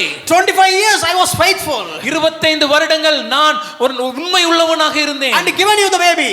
அந்த உண்மை உள்ளவனாக இருந்து வாக்குத்தத்தம் பண்ணப்பட்ட குழந்தையை கொடுத்தேன். And now at least 15 to 17 years now still I was faithful. இப்ப குறைந்தது 15 இருந்து 17 வருடங்கள் தொடர்ந்து உண்மை உள்ளவனாகவே உன்னை நடத்தி வந்தேன். Now இப்பொழுது I want to show that I am the God of just. I just want to check your priority in this world when it comes to me and your son. நான் நீதியுள்ள தேவன் என்கிற என்னுடைய குணாதிசயத்தை நான் உனக்கு விவரிக்க விரும்புகிறேன். உன் வாழ்க்கையின் முக்கியத்துவம் எதற்கு மேல இருக்கிறது? உன் வாழ்க்கையின் உயரிய இடத்துல நான் இருக்கிறேனா இல்லது உன்னுடைய குமாரன் இருக்கிறானா என்பதை ஒரு பரீட்சித்து நான் பார்க்க போகிறேன். You know the rest of the story. தொடர்ந்துள்ள கதை உங்களுக்கு தெரியும். Go back and read 22nd chapter and I think 12th verse. God said, "Now I know that you fear the Lord." நீங்கள் வீட்டுக்கு போய் படித்து பாருங்கள். ஆதியாகமம் 22ஆம் அதிகாரம் 12ஆம் வசனத்தை பார்க்கும்போது, இப்பொழுது நீ தேவனுக்கு பயந்தவனா இருக்கிறாய் என்று நான் அறிந்திருக்கிறேன் என்று தேவன் சொல்கிறார். Now சார் 40 வருஷம் உங்க கூட நடக்கிறேன். Lord, I am following you and walking behind you for 40 years. Yeah, I know. அதெல்லாம் நான் அறிவேன் ஆபிரகாமே. But let's see. ஆனாலும் பாப்போமே. When it comes to Isaac and me, who is your choice? ஈசாக்கா இல்ல தேவனா என்று வரும்போது நீ எதை தேர்ந்தெடுக்க போகிறாய்? Abraham is a man of such a wonderful faith. ஆனால் ஆபிரகாமோ ஒரு விசுவாசமுள்ள ஒரு வீரர் அவர். I know even if you killed him and burned him, I know you will raise him from the dust. தேவனே ஒருவேளை ஈசாக்கு இங்கே மரித்திருந்தாலும் அந்த சாம்பலிலிருந்து மறுபடியும் எனக்கு ஒரு சுதனை கொடுக்க உம்மால் ஆகும் என்று நான் அறிந்திருக்கிறேன். Love of God, தேவனுடைய அன்பு, justice nature of God, தேவனுடைய நீதியுள்ள குணாதிசயம். The story goes like this. இப்படியாக கதை தொடர்ந்து நாம் வாசிக்க முடியும். Come to Genesis 38. ஆதியாகமம் 38ஆம் அதிகாரத்தை பாருங்கள். Oh, this guy has done the wrong thing. இங்கே யூதா ஒரு தவறை செய்கிறார். So the scepter will not leave from the tribe of Judah that has been prophesied. ஏற்கனவே யூதாவின் கோத்திரத்திலிருந்து செங்கோல் நீங்காமல் காணப்படும் என்று தேவன் வாக்குத்தத்தம் கொடுத்திருக்கிறார். That is the eternal plan of God. அதுதான் தேவனுடைய நித்திய ஒரு திட்டம். But even though Judah has made the mistake. இங்க யூதா இந்த தவறை செய்த போதும் கூட still ஆனாலும் God made him to confess publicly, I am not righteous, Tamar is righteous. எல்லாருக்கும் முன்பாக பொது இடத்திலேயே யூதா ஒரு வெளியரங்கமாக ஒரு காரியத்தை அறிக்கை செய்கிறார். என்னை விடவும் தாமார் நீதி உள்ளவள் என்று. Yeah, I am done the mistake. நான் தான் தவறு செய்தேன். First I asked the people to burn her out. முதலாவதாக அவளை அழைத்து கொண்டு வாருங்கள், எரிக்க வேண்டும் என்றேன். Oh, I am sorry. என்னை மன்னிங்களையா. Oh, that was my mistake. அது ஏன் தப்பையா? Oh, he is right, she is righteous. அவள் நீதி உள்ளவள். Oh, and after that there is no child between Tamar and Judah. அதற்கு பின்பாக தாமாருக்கும் யூதாவிற்கும் இடையே எந்த குழந்தையும் இருந்ததாக இல்லை. God is righteous. தேவன் நீதி உள்ளவர். Look at David's life. தாவீதோட வாழ்க்கையை பாருங்க. A man after God's own heart. தேவனுடைய இருதயத்திற்கு ஏற்றவர் என்று பெயர் பெற்றவன். Throughout his life God was just protected him and uplifted him. அவருடைய வாழ்க்கையின் பயணத்தின் முழுமையுமாகவே தேவன் அவரை தாங்கி அவரை பாதுகாத்து வழி நடத்தி வந்தார். Oh, shepherd boy to king for 30 years. ஆட்டு மேய்ப்பனிலிருந்து அரசனாக 30 வருடம். Fantastic, nice. But you know what happened? ஆனா உங்களுக்கு என்ன நடந்தது தெரியுமா? When he made a mistake with Bathsheba, தத்ஷேபாவோட தவறு செய்த போதோ, oh, this guy was fasting and praying. இவர் உபவாசித்து ஜெபிக்கிறார். Oh, when King Agab had fasted, Ahab ராஜா உபவாசித்த போது God went to the prophet. தேவன் தீர்க்கதரிசியிடம் சென்று, Hey prophet, தீர்க்கதரிசியே, look at this Agab. ஆகாப்பை பாருங்க, See, this guy is fasting. அவன் உபவாசிக்கிறான். ரொம்ப முக்கியம் பா. Is it really needed now, Lord? இங்க ஒருத்தன் உயிரை கொடுத்து ஊழியம் பண்ணிட்டு இருக்கறேன். I am one doing the ministry faithfully with all my efforts. அந்த dash dash dash அப்படி இருக்கறவன், The person who is living so like that, dash dash dash like that. அப்படியே சொல்லிட்டியா? நீ ரெண்டு வார்த்தை போடுவேன்னு நினைச்சேன். அப்படி இருக்கறவன் அவன் ஒரு நாள் ஃபாஸ்டிங் எடுத்துறான். மனக்கட்டு என்கிட்ட வந்து சொல்லிட்டு போறாரு. Because he has done a fasting for one day, you come to me, the prophet, and you are giving a testimony about his fasting. If the pagan king Agab's fasting makes some impact in the heavens, heavenly realm, why not the man after God's own heart, the king David, his fasting had not made any difference. தேவனுக்கு பிரியமில்லாத புறஜாதியன் ராஜாவா இருந்த ஆகாபுடைய அவனுடைய உபவாசம் தேவனுடைய சமூகத்தில் ஒரு காரியத்தை உண்டாக்கும் என்றால், தேவனுடைய இருதயத்திற்கு பிரியமாயிருந்த தாவீது ராஜாவுடைய உபவாசம் தேவனுடைய சன்னிதானத்தில் ஏன் ஒரு தாக்கத்தை ஏற்படுத்தவில்லை? Because God is just. ஏனென்றால் தேவன் நீதி உள்ள தேவன். I love you. நான் உன்னை நேசிக்கிறேன். But at the same time, I'm a God of just. அதே நேரத்தில் நான் நீதி உள்ளவன் தேவன். I cannot compromise my justice nature. என்னோட நீதியுள்ள குணாதிசயத்தை ஒரு நாளும் சமரசம் செய்து கொள்ள முடியாது. Even though this guy was praying and fasting, still God struck that baby. தாவீது உபவாசித்து ஜெபித்த போதும் கூட தேவன் அந்த குழந்தையை அடித்தார்.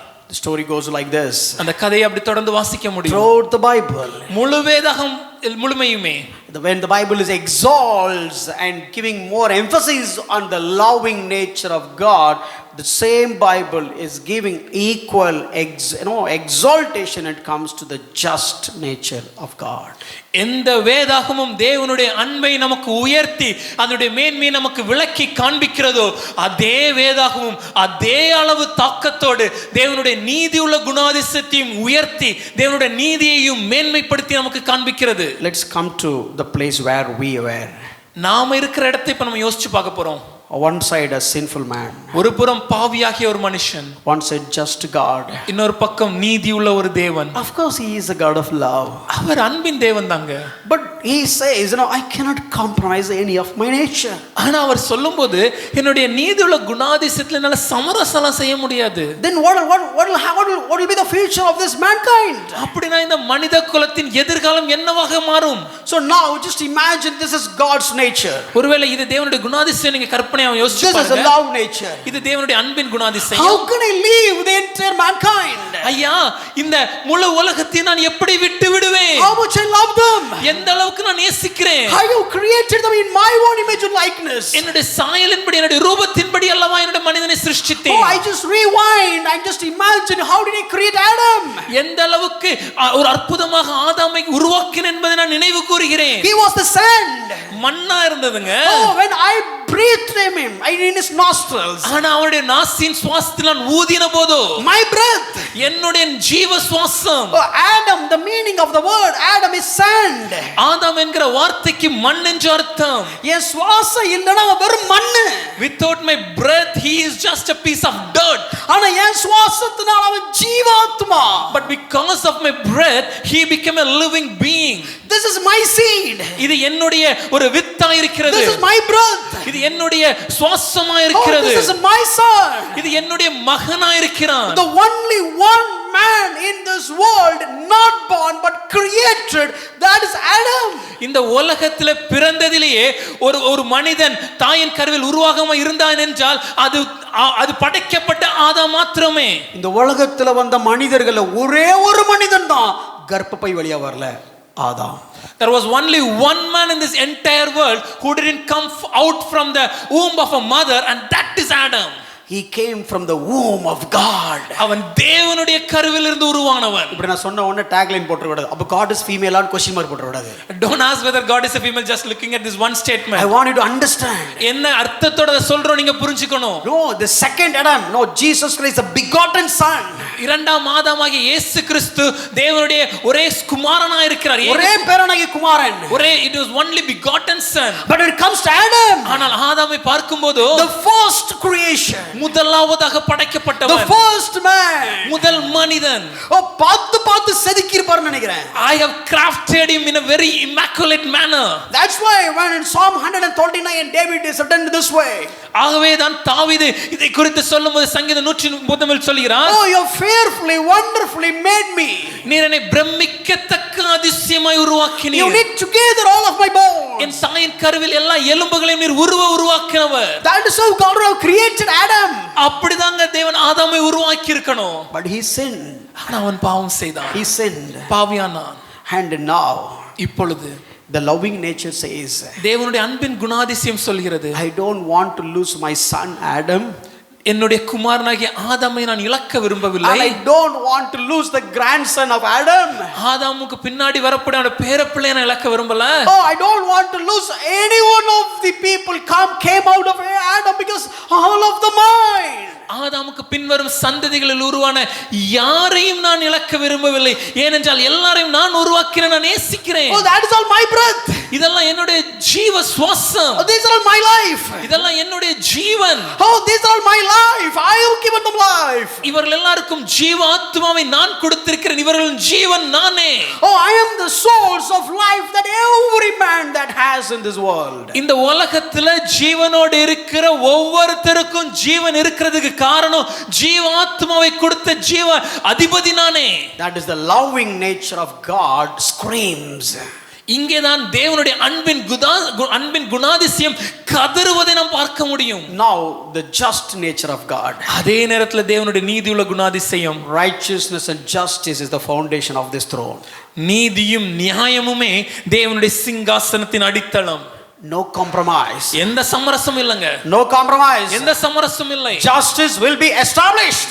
நீதியை கண்டிப்பாக செய்தியாக வேண்டும். Oh, justice will have to be established. நீதியை நிச்சயமாக நிலைநாட்டியே தீர வேண்டும். I am the God of just. நான் நீதி உள்ள தேவன். Now there is a huge conflict, so-called conflict between the just nature and the love nature of God. புரிவதற்காக சொல்கிறோம், தேவனுடைய அன்பின் குணாதிசயத்திற்கும் தேவனுடைய நீதியுள்ள குணாதிசயத்திற்கும் இடையே இப்பொழுது ஒரு வேறுபாடான ஒரு நிலைமை போல காணப்படுகிறது. Oh, the love nature is just longing to forgive.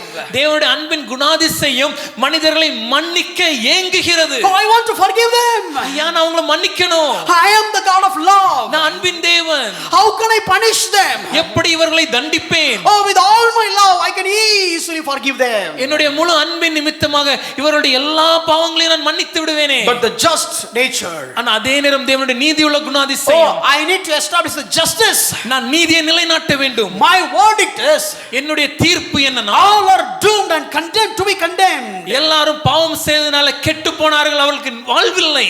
Oh, this nature is standing so strong to establish the justice. தேவனுடைய நீதியுள்ள குணாதிசயம் நீதியை நிலைநாட்ட தீவிரமாய் இருக்கிறது. And this loving nature is also so adamant, no compromise, we will forgive. அதே நேரம் தேவனுடைய அன்பின் குணாதிசயம் தேவன் எப்படியாவது நான் இவர்களை மன்னித்து அவர்களை மீட்க வேண்டும் என்பதிலே விடாப்பிடியாக இருக்கிறது.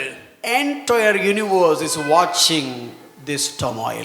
இந்த முழு உலகமும் இந்த ஒரு காரியத்தை உற்று நோக்குகிறது. How God is going to resolve this problem? எப்படி இந்த முடிச்சை தேவன் அவிழ்க்க போகிறார்? Exactly, fantastic. Good translation. How God is going to resolve this challenge? எப்படி இந்த சவாலை தேவன் முடிக்க போகிறார்? If God has given more emphasis on his love, devil will raise the voice saying that, oh, you missed your just nature. ஒருவேளை தேவன் அதிக முக்கியத்துவத்தை தன்னுடைய அன்பின் குணாதிசயத்திற்கு கொடுத்திருப்பாரே என்றால் உடனடியாக சத்துருவாகிய சாத்தான் தேவனுக்கு விரோதமாக எழும்பி, தேவனே உம்முடைய நீதியை நீர் இழந்து விட்டீர் என்று அவரை மேல் குற்றம் சாட்ட முடியும். And if God inclined towards his just nature and no just given the verdict and given the punishment, then devil will say that, I thought you are a God of love.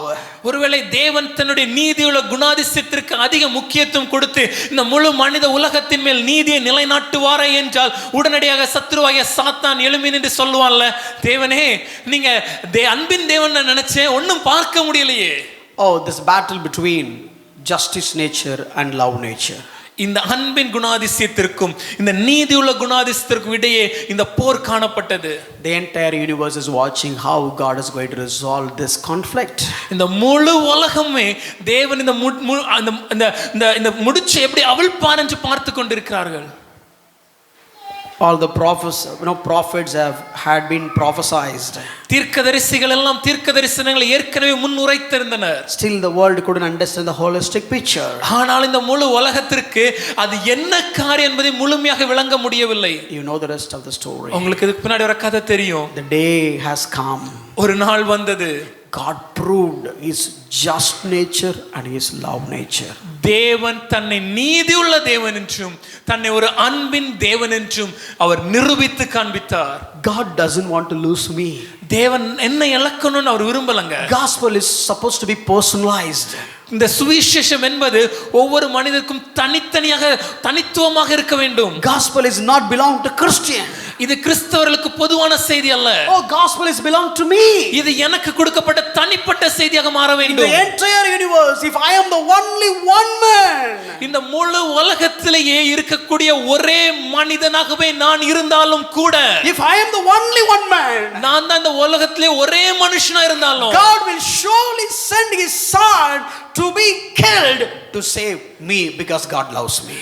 தேவன் நிச்சயமாகவே தன்னுடைய குமாரனை இந்த உலகத்துல அனுப்பி எனக்காக அந்த சிலுவையில் அவரை சாகடிப்பார். ஏன்னா தேவன் என் மேல் அன்பா இருக்கிறார். I don't know how did you receive this. இதை நீங்க எப்படி புரிந்து கொண்டீங்க எனக்கு தெரியல. But if you don't have the conviction in your heart, let me tell you, your Christianity is shallow Christianity.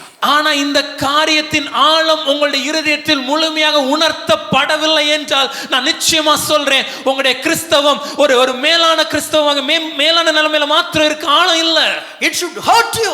அது உங்களை காயப்படுத்தணுங்க. It should disturb your emotions. உங்களுடைய உணர்வுகள்ல ஒரு தாக்கத்தை உருவாக்கணும். It should disturb your convictions. உங்களுடைய நீங்க எடுக்கிற முடிவுகள்ல ஒரு தாக்கத்தை உருவாக்கணும். Because God killed his own son for me. ஏனென்றால் தேவன் தன்னுடைய ஒரே பேரான குமாரனை எனக்காக அவர் கொன்றார். He killed.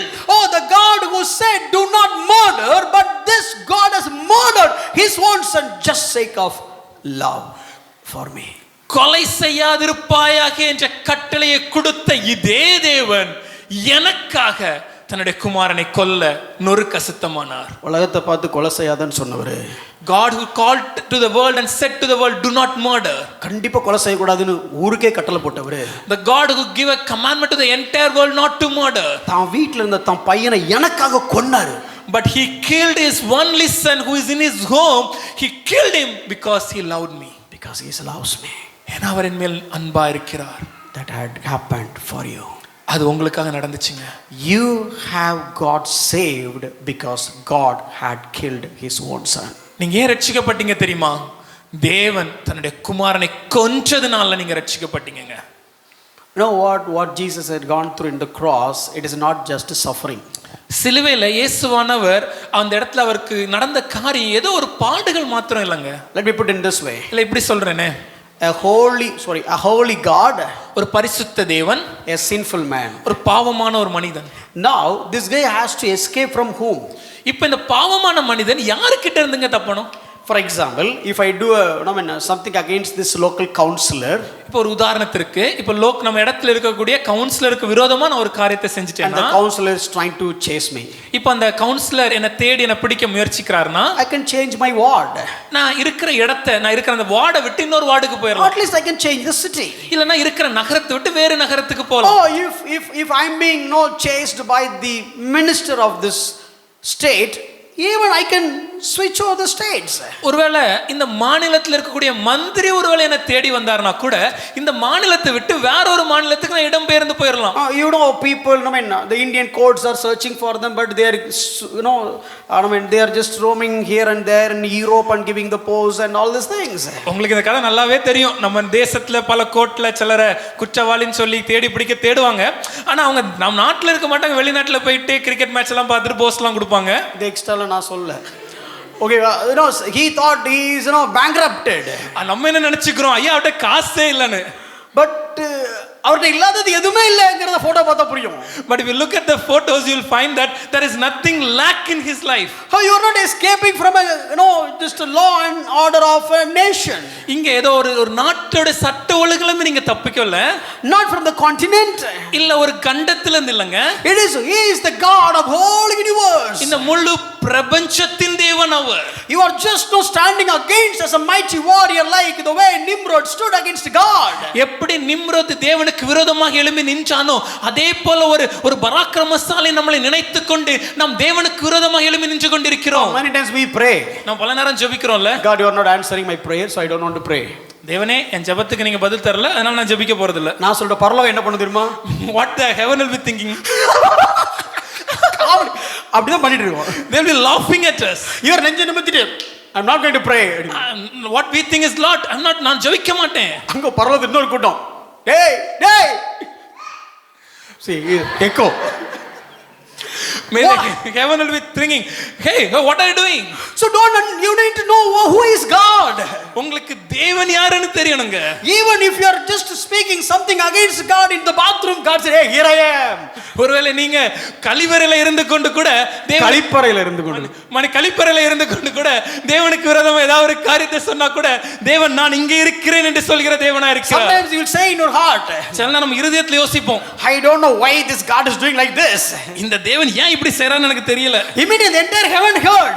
உடனே முழு பரலோகத்துக்கு எக்கோவா கேட்டோம். Hey, what happened to Pushparaj? Pushparaj ஐயாக்கு என்னாச்சு? Hey, Pushparaj, what's happening? Pushparaj ஐயா என்ன நடக்குது? அவ்வளவு சத்தமா சொன்னேன். Did I still it such in a loud way? So God is omnipresent. தேவன் எல்லா இடத்துல இருக்கிற சர்வ வியாபி. He is omniscient. அவர் சர்வ ஞானி. Omnipotent. சர்வ வியாபி. You are trying சர்வ வல்லவர். You are trying to escape from a God who is omnipotent, omniscient, omnipresent, all powerful. சர்வ ஞானியாக, சர்வ வியாபியாக, சர்வ வல்லமை உள்ள சர்வ வல்லவருடைய இடத்திலிருந்து தப்பிக்க நம்ம முயற்சிக்கிறோம். See, one man of God explained this way. ஒரு தேவனுடைய மனுஷன் இதை இப்படியாக விவரித்தார். You have a granite stone, you know, the size of this wall. இந்த செவரின் அளவிற்கு ஏற்றவாறு ஒரு பெரிய ஒரு கிரானைட் கல் நம்ம கிட்ட இருக்கு. So you just put the granite stone like this. அந்த கிரானைட் கல்லை நமக்கு முன்னாடி இப்படி வச்சிரோம். And there was ant. அங்க ஒரு எறும்பு இருக்கு. எறும்பு இருக்கு. Important.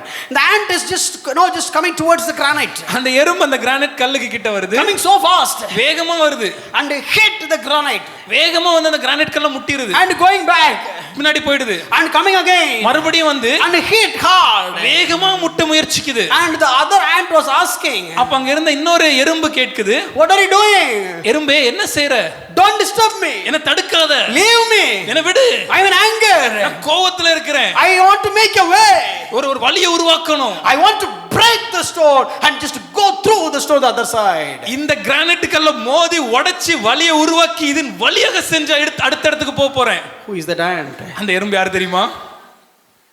Who is that ant? அந்த எறும்பு யாருங்க? If the entire, it's not you. By the way, it's not you. நான் உங்களை சொல்லல. Don't take me wrong. தப்பா எடுத்துக்காதீங்க. You know the preacher, how did he explain? அந்த பிரசங்கர் எப்படி சொன்னார் தெரியுமா? No, heaven will look down. பரலோகம் அப்படி எட்டி பார்த்து, யார் பாது? Is there someone? காணும்டா. I am not able to see. காணோம். I am not able to see. This small tiny little feeble one. But that small tiny feeble one, that ant is not just one ant. இந்த எறும்பு ஏதோ ஒரு எறும்பு இல்லங்க. If the entire world coming together and come and hit God, that is exactly ant hit on the granite stone. இந்த முழு உலகமும் சேர்ந்து வந்து அந்த கிரானைட் கல்லின் மேல மோதுனா எப்படி இருக்கும்னா, இந்த ஒரு சின்ன எறும்பு வந்து அந்த கிரானைட் கல்ல மோதல இத மாதிரி தான் இருக்கும். When you say you don't want God, ஆனா நம்ம சொல்றோம் எனக்கு தேவன் வேண்டாம், when you say I don't need the help of God, எனக்கு தேவனுடைய உதவி தேவையில்லை நம்ம சொல்லும்போது the entire heaven will laugh at you. முழு பரலோகம் நம்மளை பார்த்து சிரிக்குங்க. யார் தலை வலிக்க போகுது? Whose head is going to get hurt? And எறும்பே, you are breaking your skull. உன்னுடைய தலையில இருக்கக்கூடிய அந்த தலையோட ஸ்கல்ல நீ தான் உடைக்கிற. மண்டை உடைய, கபாலம் உடைய போகுது. உன் மண்டோடு உடைஞ்சிரும். That is the state of a sinner. இதுதான் பாவியாகிய மனிதனுடைய நிலைமை. And this huge, massive, the granite stone is God. இந்த மிகப்பெரிய அந்த அற்புதமான அந்த கிரானைட் கல் தேவனுக்கு ஒப்பிடப்படுகிறது. Now this granite stone got the angry over that ant. இப்போ இந்த கிரானைட் கல்லுக்கு இந்த எறும்புக்கு மேல கோவம் வந்துடுச்சுன்னு வச்சுக்கோங்க. Just imagine. கொஞ்சம் கற்பனை பண்ணி பாருங்க. In the cross, சிலுவையில it is not something, no weightage of the sin that turmoiled Jesus Christ. The weightage of sin has not turmoiled Jesus Christ. இந்த பாவத்துடைய அழுத்தம் மாத்திரம் இயேசுவுக்கு மிகப்பெரிய ஒரு பாதிப்பை உருவாக்கலங்க. That is nothing. அது ஒண்ணுமே இல்ல. Not about the curse of the entire world. இந்த முழு உலகத்தின் பாவமோ முழு உலகத்தின் சாபமோ ஒரு பெரிய தாக்கத்தை உருவாக்கல. Not about the disease of the entire world. இந்த முழு உலகத்தின் சுகவீனம் ஏதோ அவருக்கு பெரிய கஷ்டத்தை கொடுக்கல. When Jesus prayed in the garden of Gethsemane, oh Lord, if it is you will take me away this cup. தேவனுடைய மன்னிக்கவும், தேவனாகிய இயேசுவானவர் கெத்செமனே தோட்டத்துல தேவனே உமக்கு சித்தமானால் இந்த பாத்திரம் என்னை விட்டு நீங்க கூடுமானால் நீங்கபடி செய்யும் என்று ஜெபிக்கும்போது what is there in the cup? அந்த பாத்திரத்தில் இருந்தது என்ன? Oh, not about the sins of the world. இந்த உலகத்தின் பாவம் அல்லங்க அது. Oh, not the curses of the world. இந்த உலகத்தின் சாபம் அல்ல அது. Oh, not the disease of the world. இந்த உலகத்தில் காணப்படுற வியாதி அல்ல அது. But in that cup it was the wrath of God. அந்த பாத்திரத்தில் காணப்பட்டது தேவனுடைய கோபாக்கினை. Oh, God's wrath is going to pour out. தேவனுடைய கோபாக்கினை இப்பொழுது அந்த இயேசுவின் மேல கொட்டப்பட போகிறது. You want to see the sample?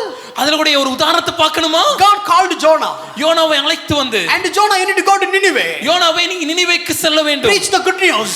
நற்செய்தி அறிவிக்க வேண்டும். And this Jonah was running away to Tarshish. ஆனால் இந்த யோனாவோ தர்ஷீஷுக்கு ஓடி போனான். So now there was a huge storm. அங்க ஒரு பெரிய புயல் வருகிறது. Do you think that there was a storm just happened to happen? ஏதோ எதேச்சியா அங்க ஒரு புயல் வந்துடுச்சுன்னு நினைக்கிறீங்களா? No. இல்லங்க. That is the anger of God. அது தேவனுடைய கோபம். Jonah, யோனாவே, oh, you are trying to escape. என்னிடத்துல இருந்து தப்ப முயற்சிக்கிறாயா? You know who I am? நான் யாருன்னு தெரியுமா? You may think that in this massive width of the sea you are in the bottom area of the boat. இந்த பெரிய ஜலத்தின் மத்தியில அந்த கப்பலின் அடித்தட்டுல நீ படுத்திருக்கிற நீ நினைச்சுக்கலாம். யார்ட்ட இருந்து தப்பிச்சு போயிட்டு இருக்கற? But with whom you are trying to escape? போயிர முடியுமா நீ? Can you do it? இப்ப வாங்குறியா? Let me show you. Just a glimpse. ஒரு முன்ருசியாக. Oh, the little bit anger of God. தேவனுடைய ஒரு சின்ன கோபம். Over one man. ஒரு மனிதனுக்கு மேல. Because of one mistake. அவன் செய்த ஒரு தவறுனால. One mistake. ஒரு தவறு. One man. ஒரு மனிதன். A little bit of anger of God. ஒரு சின்ன தேவனுடைய கோபம். Oh, just a glimpse of the anger of God. தேவனுடைய கோபத்தோட ஒரு சின்ன பகுதி. The entire sea became upside down. அந்த முழு கடலே தலைகீழா மாறிச்சு. The boat became the roller coaster. அன்னைக்கு போட் ஒரு ரோலர் கோஸ்டர் ரைட் ஆயிடுச்சு. Just because of one disobedience. ஏனென்ற காரணம் ஒரே ஒரு கீழ்ப்படியாமை. Just because of one direction change. ஒரே ஒரு பாதை மாறினதின் விளைவு. Do you want to see what is my anger? என் கோபம் என்னன்னு பார்க்கணுமா? Let the entire world see that. இந்த முழு உலகமும் பார்க்க போகிறது. ஒரே ஒரு மனிதனுடைய ஒரே ஒரு சின்ன தவறு டைரக்ஷன் மட்டும் தான் மாத்தினா காடோட கோபம் கடலை கொந்தளிச்சுது. One man's one mistake to go in an opposite direction to what God ordained him to do, and that brought the God's wrath upon the sea that it became upside down. Just a drop of his anger. தேவனுடைய கோபத்தோட ஒரு சொட்டு தாங்க அது. No, maybe not even a drop. Maybe it's like the one of the millionth part of the drop. ஒரு சொட்டுன்னு கூட சொல்ல முடியாது. கோடி, அந்த ஒரு சொட்டு நீங்க கோடி கணக்கா பிரிச்சீங்கன்னா அதுல ஒரு சிறிய பகுதி தான் அது. கடல் கதற ஆரம்பிச்சிச்சு. The sea is screaming out. All the sailors were shouting. அங்க இருக்கிற மாலுமிகள் கதறாங்க. What's happening? ஐயா என்ன நடக்குது? We have never seen like this. இப்படிப்பட்ட ஒரு காரியத்தை நாங்கள் பார்த்ததே Suddenly, இப்படி ஒரு காரியம். Oh, this is something from God. இது தேவனிடத்துல இருந்து உண்டானது. So let's all pray to God. எல்லாரும் தேவனை நோக்கி ஜெபித்தார்கள். I don't know how far they have prayed when I don't know when was the last time they prayed when they got the storm, but this time something made them to pray because something so extraordinary. இதே போல கடல் கொந்தளிக்கும் போது இதற்கு முன்பாக கொந்தளிப்புகளின் மத்தியில் அவங்க ஜெபித்தாங்களா இல்லையான்னு எனக்கு தெரியாது. ஆனா இன்னைக்கு கடல் கொந்தளிக்கும் போது ஏதோ ஒரு சாதாரண கொந்தளிப்பாக அது அல்ல, அது மிகப்பெரிய சூறாவளி போல் வந்ததுனால தேவனை நோக்கி கதற ஆரம்பித்தார்கள். Little drop of anger of God. தேவனுடைய அந்த கோபத்துடைய சிறிய சொட்டு தாங்க அது. Now imagine. இப்ப யோசிச்சு பாருங்க. I don't know how many billions of people in this world. இந்த உலகத்துல எவ்வளவு கோடிக்கணக்கான ஜனங்கள் இருந்தாங்கன்னு எனக்கு தெரியாது. How many of the billions are yet to come? இன்னும் எத்தனை கோடிக்கணக்கான ஜனங்கள் இன்னும் உலகத்துல வர போறாங்கன்னு நான் அறியேன். How many billions have gone? எத்தனை கோடிக்கணக்கான ஜனங்கள் மரித்தார்கள் எனக்கு தெரியாது. Right from Adam to the second Adam's second visit. ஆதாம் முதலாம் ஆதாம் நாட்கள் தொடங்கி இரண்டாம் ஆதாம் மறுபடியும் இந்த உலகத்தை நியாயத்திற்கு வரப்போகும் நாள் மட்டும் I don't know how many billions have been crossed or already crossed or yet to cross. எத்தனை ஜனங்கள் வாழ்ந்தார்கள், எத்தனை ஜனங்கள் வாழ்ந்து முடித்தார்கள், வரப்போகிறார்கள் என்று எனக்கு தெரியாது. Everybody born in sin. எல்லாரும் பாவத்தில் கர்ப்பம் தரித்தார்கள். All are sinners. எல்லாரும் பாவிகளானார்கள். Now the heaven has collected all these things. இந்த எல்லா காரியங்களும் பரலோகம் சேகரித்துக் கொண்டே இருக்கும். For the sake of understanding. புரிவதற்காக சொல்கிறேன். No one man, no Jonah's disobedience made maybe a drop of anger. இந்த யோனா செய்த அந்த ஒரு தவறு தேவனுடைய கோபத்துடைய ஒரு சொட்டு போல காணப்பட்டிருக்கும். Oh, now Sylvan has come. இப்பொழுது சில்வன் வந்திருக்கிறேன். Oh, the heaven is just revising the records. பரலோகம் அந்த பரலோகம் ரெக்கார்ட்ஸ் அப்படி புத்தகத்தை திறப்ப ஆரம்பிக்கும் போது Every disobedience, ஒவ்வொரு கீழ்ப்படியாமையும், one drop of anger, ஒவ்வொரு சொட்டு கோபம் போல இவ்வளவு வந்திருக்கும்னு நினைக்கிறேன். போயிரோனே சார் கப்பு முடிஞ்சிருச்சு. Lord, the cup is full. Bring the barrel. barrel எடுத்துட்டு வாங்க. சார் barrel முடிஞ்சிருச்சு. ஐயா barrel தாங்கிக் கொள்ளல. How many years you covered? எத்தனை வருடங்கள் ஐயா தாண்டிச்சு? Couple of weeks. 2 வாரம் தான் sir. But what is the age of Sylvan? சில்வனுக்கு எத்தனை வயசு ஆயிடுச்சு? 40 plus, sorry 20 plus. ஒரு 40 20 வயசு வெச்சுப்போம். Now 25 years. இன்னொரு 25 வயசு ஆகும்போது I said 25 years. 25 வருடங்கள். Now Pushparaj. புஷ்பராஜை அழைத்து கொண்டு வாங்க. Oh, now drop by drop. அங்க ஒரு drop ஆட் பண்ணுங்க. So how many years? எத்தனை வருஷம் ஆச்சு? 20 plus years. 20 வருடங்கள் தாண்டிடுது. Oh, this barrel is full. ஐயா இந்த barrel நிரம்பிடுச்சு. Now not the years is the important, the message is important. வருஷம் முக்கியம் இல்லங்க, செய்தி தான் முக்கியம். Barrel is full. barrel நிரம்பியது. Pond is full. அந்த ஏரியே நிரம்பியது. Oh, the lake is full. ஐயா ஏரி கரை நிரம்பி விட்டது. Oh, the ocean is full. ஐயா இந்த ஓஷன் கடலை நிரம்பி விட்டது. Oh, now draw all the anger, the ocean of anger. இந்த பெருங்கடலில் இருக்கிற இந்த மொத்த கோபத்தையும் சேகரித்து ஒத்த மனுஷன் செஞ்ச தப்புக்காக மொத்த கடலும் கலங்குச்சு. இப்போ மொத்த கடல் அளவு கோபமும் ஒத்த மனுஷன் மேல எழுப்புது. That man is Jesus Christ. Amen. When one man's disobedience, it caused the entire sea to scream and be in turmoil. But now the entire ocean's disobedience and sins is going to be poured out on one man, and that is Jesus Christ. That man is Jesus Christ. அந்த மனிதன் இயேசுவானவர். All of the anger of God. தேவனுடைய கோபாக்கினை. So now it's all poured out our Jesus. அது இயேசுவின் மேல கொட்டப்பட்டதுங்க. That is why Jesus prayed. அதனால தான் இயேசு ஜெபித்தார். Oh, not by my will. தேவனே என் சித்தம் அல்ல. If it is your will. உங்க சித்தமா இருந்தால். If you want to take away from this cup. இந்த பாத்திரம் என்னை விட்டு நீங்க கூடுமானால். But still he accepted that cup. ஆனாலும் இயேசு அந்த பாத்திரத்தை நமக்காக ஏற்றுக்கொண்டார். You and me have got saved from God by God. நீங்களும் நானும் தேவனிடத்திலிருந்து காப்பாற்றப்பட்டோம், தேவனாலேயே காப்பாற்றப்பட்டோம். Hallelujah. Hallelujah. Hallelujah. Hallelujah. How much value when it comes to salvation. இந்த ரட்சிப்புக்கு நம்ம எவ்வளவு முக்கியத்துவங்க நம்முடைய வாழ்க்கையில கொடுக்கிறோம். In that moment, இந்த காலத்துல there was a trade had happened. அன்னைக்கு சிலுவையில ஒரு பரிமாற்றம் உண்டானது. It is a 3 kind of imputation had happened. அங்க 3 விதமான பரிமாற்றங்கள் நடந்தது. So let me show a diagram and explain and finish. அந்த படத்தை காண்பித்து நான் முடிக்க போகிறேன். This was Adam. முதலாவதாக ஆதாம். And he sinned. அவன் பாவம் செய்தான். And his sin had been imputed throughout the mankind. அவனுடைய பாவத்தின் மூலமாக இந்த முழு உலகமும் பாவத்துக்குள்ளானது. Adam sinned. ஆதாம் தவறினான். So Cain. அது தோக்கேங்க. So all these people and so on. அதன் மூலமாக இந்த முழு மனுக்குலம் பாவத்திற்குள்ளானது. The entire sin of Adam, because of one man of sin, the entire world became fallen and fall short of glory of God. ஒரு மனிதனின் பாவத்தினாலே முழு உலகமும் பாவத்திற்குள்ளாகி தேவனுடைய மகிமையற்றவர்களாக மாறிவிட்டனர். And now the entire sin has been imputed in one man, Jesus Christ. இப்போ இந்த முழு உலகத்தின் பாவம் அனைத்தும் ஒரு மனிதனாகிய இயேசு கிறிஸ்துவின் மேல் சுமத்தப்பட்டது. Oh, this man is a perfect man. இந்த இயேசுவானவர் ஒரு பூரணர், sinless, பாவம் இல்லாதவர். Oh, there is no seed of sin. அவருக்கு பாவத்திற்கான எந்த விதமான ஒரு சின்ன வாய்ப்பு கூட இல்ல. No sin, பாவம் இல்லை. no blame, எந்த பழியும் இல்லை. Oh, perfect relationship with the Father. தேவனாகிய பிதாவோடு ஒரு அற்புதமான பூரணமான உறவுடையவராய் இருந்தார். Very image and likeness of God. தேவனுடைய ஏக சொரூபமாய் இருந்தார். Oh, he is the full form of deity. தெய்வத்தின் ஒரு வெளிப்பாடாக அவர் காணப்பட்டார். சொரூபமாய் இருந்தார். He is the full form of godly deity. Oh, it is God on the earth. தேவன் இந்த உலகத்தில் இருந்தார். Now, இப்பொழுது a sinful man who lost the image and likeness of God. தேவனுடைய சாயலை இழந்த ஒரு பாவியாகிய மனிதன். Oh, sinful mankind. பாவியான மனிதன் மாத்திரமல்ல, பாவமான மனுக்குலமே. And one man, ஆனா ஒரு மனிதர், no sin, பாவம் இல்லாதவர், perfect and the pleasant image and likeness of God. பூரணமும் பிரியமுமான தேவனுடைய தற்சொரூபமாக இந்த உலகத்தில் இருந்தார். Now there was a trade.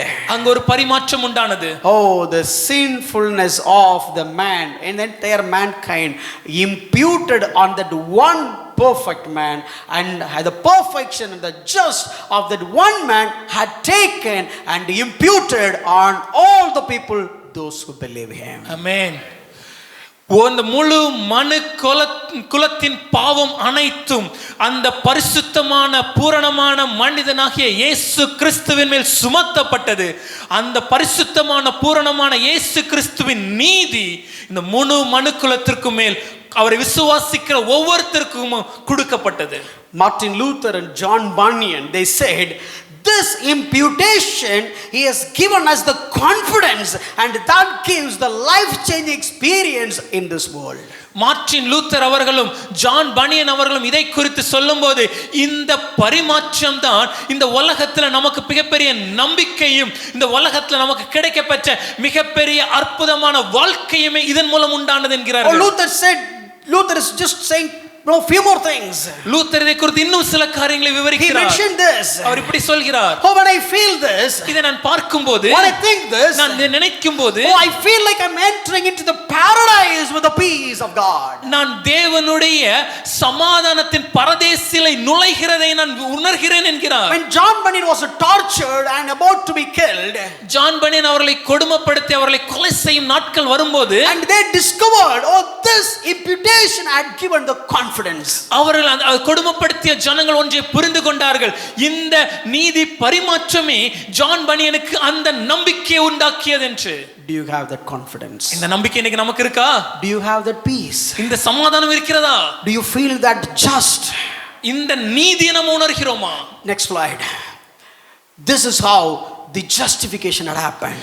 நாம் எப்படி நீதிமானானோம் என்பதை இங்கே விளக்கி இருக்கிறோம். So now, நாம் பார்க்கும்போது, so here Jesus Christ's righteousness is just taken out from Jesus and imputed on us, whereas our sin has been taken and imputed on Jesus Christ when he was on the cross.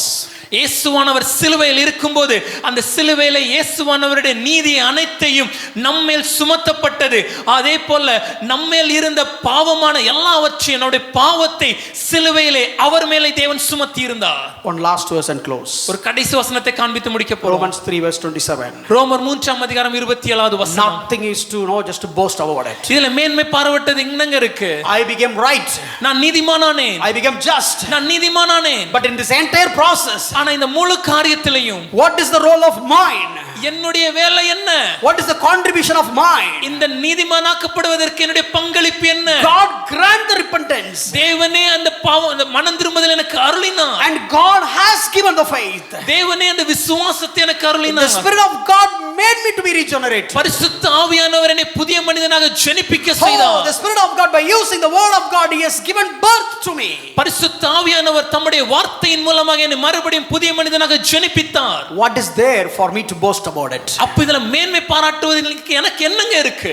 ஒண்ணும் நீ இதுல செய்யல. We didn't do nothing.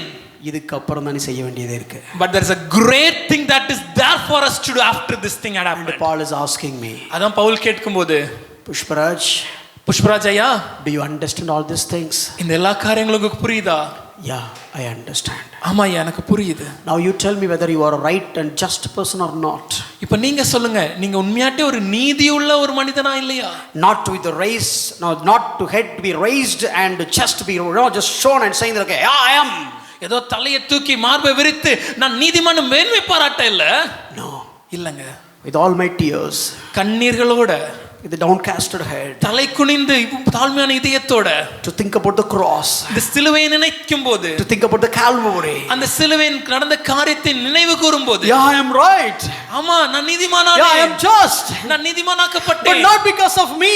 ஆனா அது என்னால இல்லங்க. Not because of my deeds. நான் செய்த ஒரு காரியத்தினால இல்ல. Not because of my works. என்னுடைய கிரியைகள்னால அல்ல. Not because of something is in me. என்னிடத்தில் நன்மை ஒன்று இல்லை. Oh, I put myself on His disposal. அவருடைய கால்களில் கீழே நான் சரணடைகிறேன். I surrender myself. என்னுடைய வாழ்க்கையை நான் சரணடைகிறேன். Oh, He has done everything. அவரே எல்லாம். With that confidence, அந்த நம்பிக்கையோடு I can say, நான் சொல்ல முடியும், I am right. நான் நீதிமானானேன். Because His righteousness, ஏனென்றால் அவருடைய நீதி He imputed on me. என் மேல் சுமத்தப்பட்டதுங்க. Now Paul's last question. இப்ப பவுல் கடைசியா ஒரு கேள்வி கேட்கிறார். Church of Philippians, பிலிப்பு சபையே, oh, I am writing to you. நான் உனக்கு ஒரு கடிதத்தை You எழுதுகிறேன். all became right now. நீங்க எல்லாரும் இப்பொழுது You நீதிமான்களானீர்கள். all became just now. நீங்க எல்லாரும் நீதிமான்களாக்கப்பட்டீர்கள். How dare you can say that I am not able to think right things or just things? எப்படி தைரியமாட்டு என்னால நீதியுள்ள காரியங்களை சிந்திக்க முடியலன்னு சொல்லி உங்களால சொல்ல முடியும்னு சொல்லி பவுல் கேட்கிறார். தேவனால பாவமான காரியத்தை சிந்திக்க முடியாது. God cannot think wrong things. Or God will never have the thought patterns of sin. தவறான இல்ல பாவமான சிந்தனை ஓட்டங்கள் தேவனுக்கு ஒரு நாள் இருக்காது. Because God is just. ஏனென்றால் தேவன் நீதி உள்ளவர். God is just. தேவன் நீதி உள்ளவர். God is perfect. தேவன் பூரணர். And God has given this into you. இந்த நீதியை தேவன் இன்னைக்கு நமக்கு கொடுத்திருக்கிறார். Which doesn't mean that I am not saying, which doesn't mean that okay, you will never think sinful things. இத சொல்லும்போது நீங்க பாவமான சிந்தனைகள் எதுவுமே உங்க வாழ்க்கையில இருக்காது அப்படி நான் சொல்ல வரல. You are delivered from the power of sin, but you have not yet delivered from this world where you have the presence of sin. பாவத்தின் வல்லமையிலிருந்து நாம் விடுதலையாக்கப்பட்டோம். ஆனா பாவத்தின் பிரசன்னம் இந்த உலகத்துல இருக்கு. அதுல இருந்து நாம முழுமையா விடுதலை ஆகல. Of course we have troubles. ஆமா நம்ம வாழ்க்கையில சோதனைகள் போராட்டங்கள் உண்டு. But more than all, ஆனா அது எல்லாவற்றுக்கும் மேலாக His righteousness அவருடைய நீதி imputed in me. எனக்கு கொடுக்கப்பட்டது. I can நான் think just things by the help and the strength given by Christ Jesus. இயேசு கிறிஸ்து எனக்கு கொடுக்கிற பலத்தினால அந்த வல்லமையினால என்னால நீதியுள்ள காரியங்களை சிந்திக்க முடியும். Now give amen நீ சொன்னியோ அவங்க மனசுக்குள்ள சொல்லிருப்பாங்க, பரலோகத்துக்கு கேட்டிருக்கோம். ஆமென் ஆமென் சொல்லிட்டாங்க. பக்கத்துல கை கொடுத்துட்டு hold your neighbor, welcome to the perfect world. ஒரு பூரணமான உலகத்திற்கு உங்களை வரவேற்கிறேன். சிரிப்பா வருதுல, அப்படிதான் இருக்கும். That's how it will be. Not because of me, அது என்னால இல்லங்க, but because of what God had done on the cross. I can live a just life and I can think just things in this world. சிலுவையில என்னுடைய மீட்பர், என்னுடைய இரட்சகர், என்னுடைய ஆண்டவராக இயேசு என்ன செய்து முடித்தாரோ அதனாலேயே நான் ஒரு நீதியுள்ள வாழ்க்கை இந்த உலகத்துல வாழ முடியும். நீதியுள்ள காரியங்களை என்னால சிந்திக்க முடியும். எல்லா இடங்களும் நீதியுள்ளனாக என்னால இந்த உலகத்துல காணப்பட முடியும். One homework. ஒரே ஒரு கடைசியா ஒரு காரியம் சொல்லி homework. வீட்டு பாடம் உங்களுக்கு. You know what you need to do? என்ன செய்யணும் தெரியுமா? Have this one thought. இந்த ஒரு சிந்தனை உங்கள்ட்ட இருக்கட்டுங்க. God has done all these things just because of me. தேவன் இந்த எல்லா காரியங்களையும் எனக்காக செய்தார். That much love that God lavished me. இந்த அளவுக்கு ஒரு அற்புதமான அன்பை தேவன் என் மேல ஊற்றி இருக்கிறார். So at least couple of times in a day, அதனால ஒரு நாளைக்கு குறைஞ்சபட்சம் ஒரு 2-3 தடவை tell to somebody, யார்கிட்டயாவது சொல்லுங்க, I am not an ordinary person. நான் ஒரு சாதாரண மனுஷன் இல்லைங்க, I am an extraordinary person. அப்படி இல்ல. அதுக்காக நம்மளை மேன்மை பாராட்ட சொல்லல. அதான் சொல்லிட்ட, மேன்மை பாராட்ட கூடாதுன்னு. There is nothing to boast. I am not an ordinary person. நான் ஒரு சாதாரண மனுஷன் இல்ல. God loves me. தேவன் என் மேல் அன்பா இருக்கிறார். That is my confidence of living in this world. இந்த உலகத்துல நான் வாழ்றதுக்கு எனக்கு இருக்கக்கூடிய மிகப்பெரிய நம்பிக்கை அதுதான். Take this word and go. இந்த வார்த்தையோட நீங்க திரும்பி போங்க. If God has given his only son for you, for your sake, out of love, what else God will not give you? தேவன் தம்முடைய ஒரே பேரான குமாரனையே உங்களுக்காக மாத்திரமே அவர் நொறுக்க சித்தமாய் இருந்து கொடுத்தார் என்றால் மற்ற எல்லாவற்றையும் அவர் நமக்கு அருளாதிருப்பது எப்படிங்க? This much he loves you. இந்த அளவுக்கு அவர் நம்ம மேல் நேசிக்கிறார். What is your return? நம்ம என்னங்க அவருக்கு திரும்ப செய்ய போறோம்? What is your return to this love? இந்த அன்பிற்கு மாறு உத்தரவாக நம்ம என்னங்க செய்ய போறோம்? Love him. அவர் மேல் அன்பு கூறுவோம். Think right. நீதி உள்ளவைகளை சிந்திப்போம். Do right. நீதி உள்ளவைகளை செய்வோம். Live right. நீதி உள்ளவனாக வாழ்வோம். For his glory. அவருடைய நாம் மகிமைக்காக. Start this in your family first. இது உங்க குடும்பத்துல நீங்க உடனே ஆரம்பிங்க. And like a ripple effect, it will spread all over. ஒரு அலைவட்டம் போல அது மற்ற இடங்களுக்கும் கடந்து செல்லட்டும். God bless you. Thank you. தேவன் உங்களை ஆசீர்வதிப்பாராக. ஆமென்.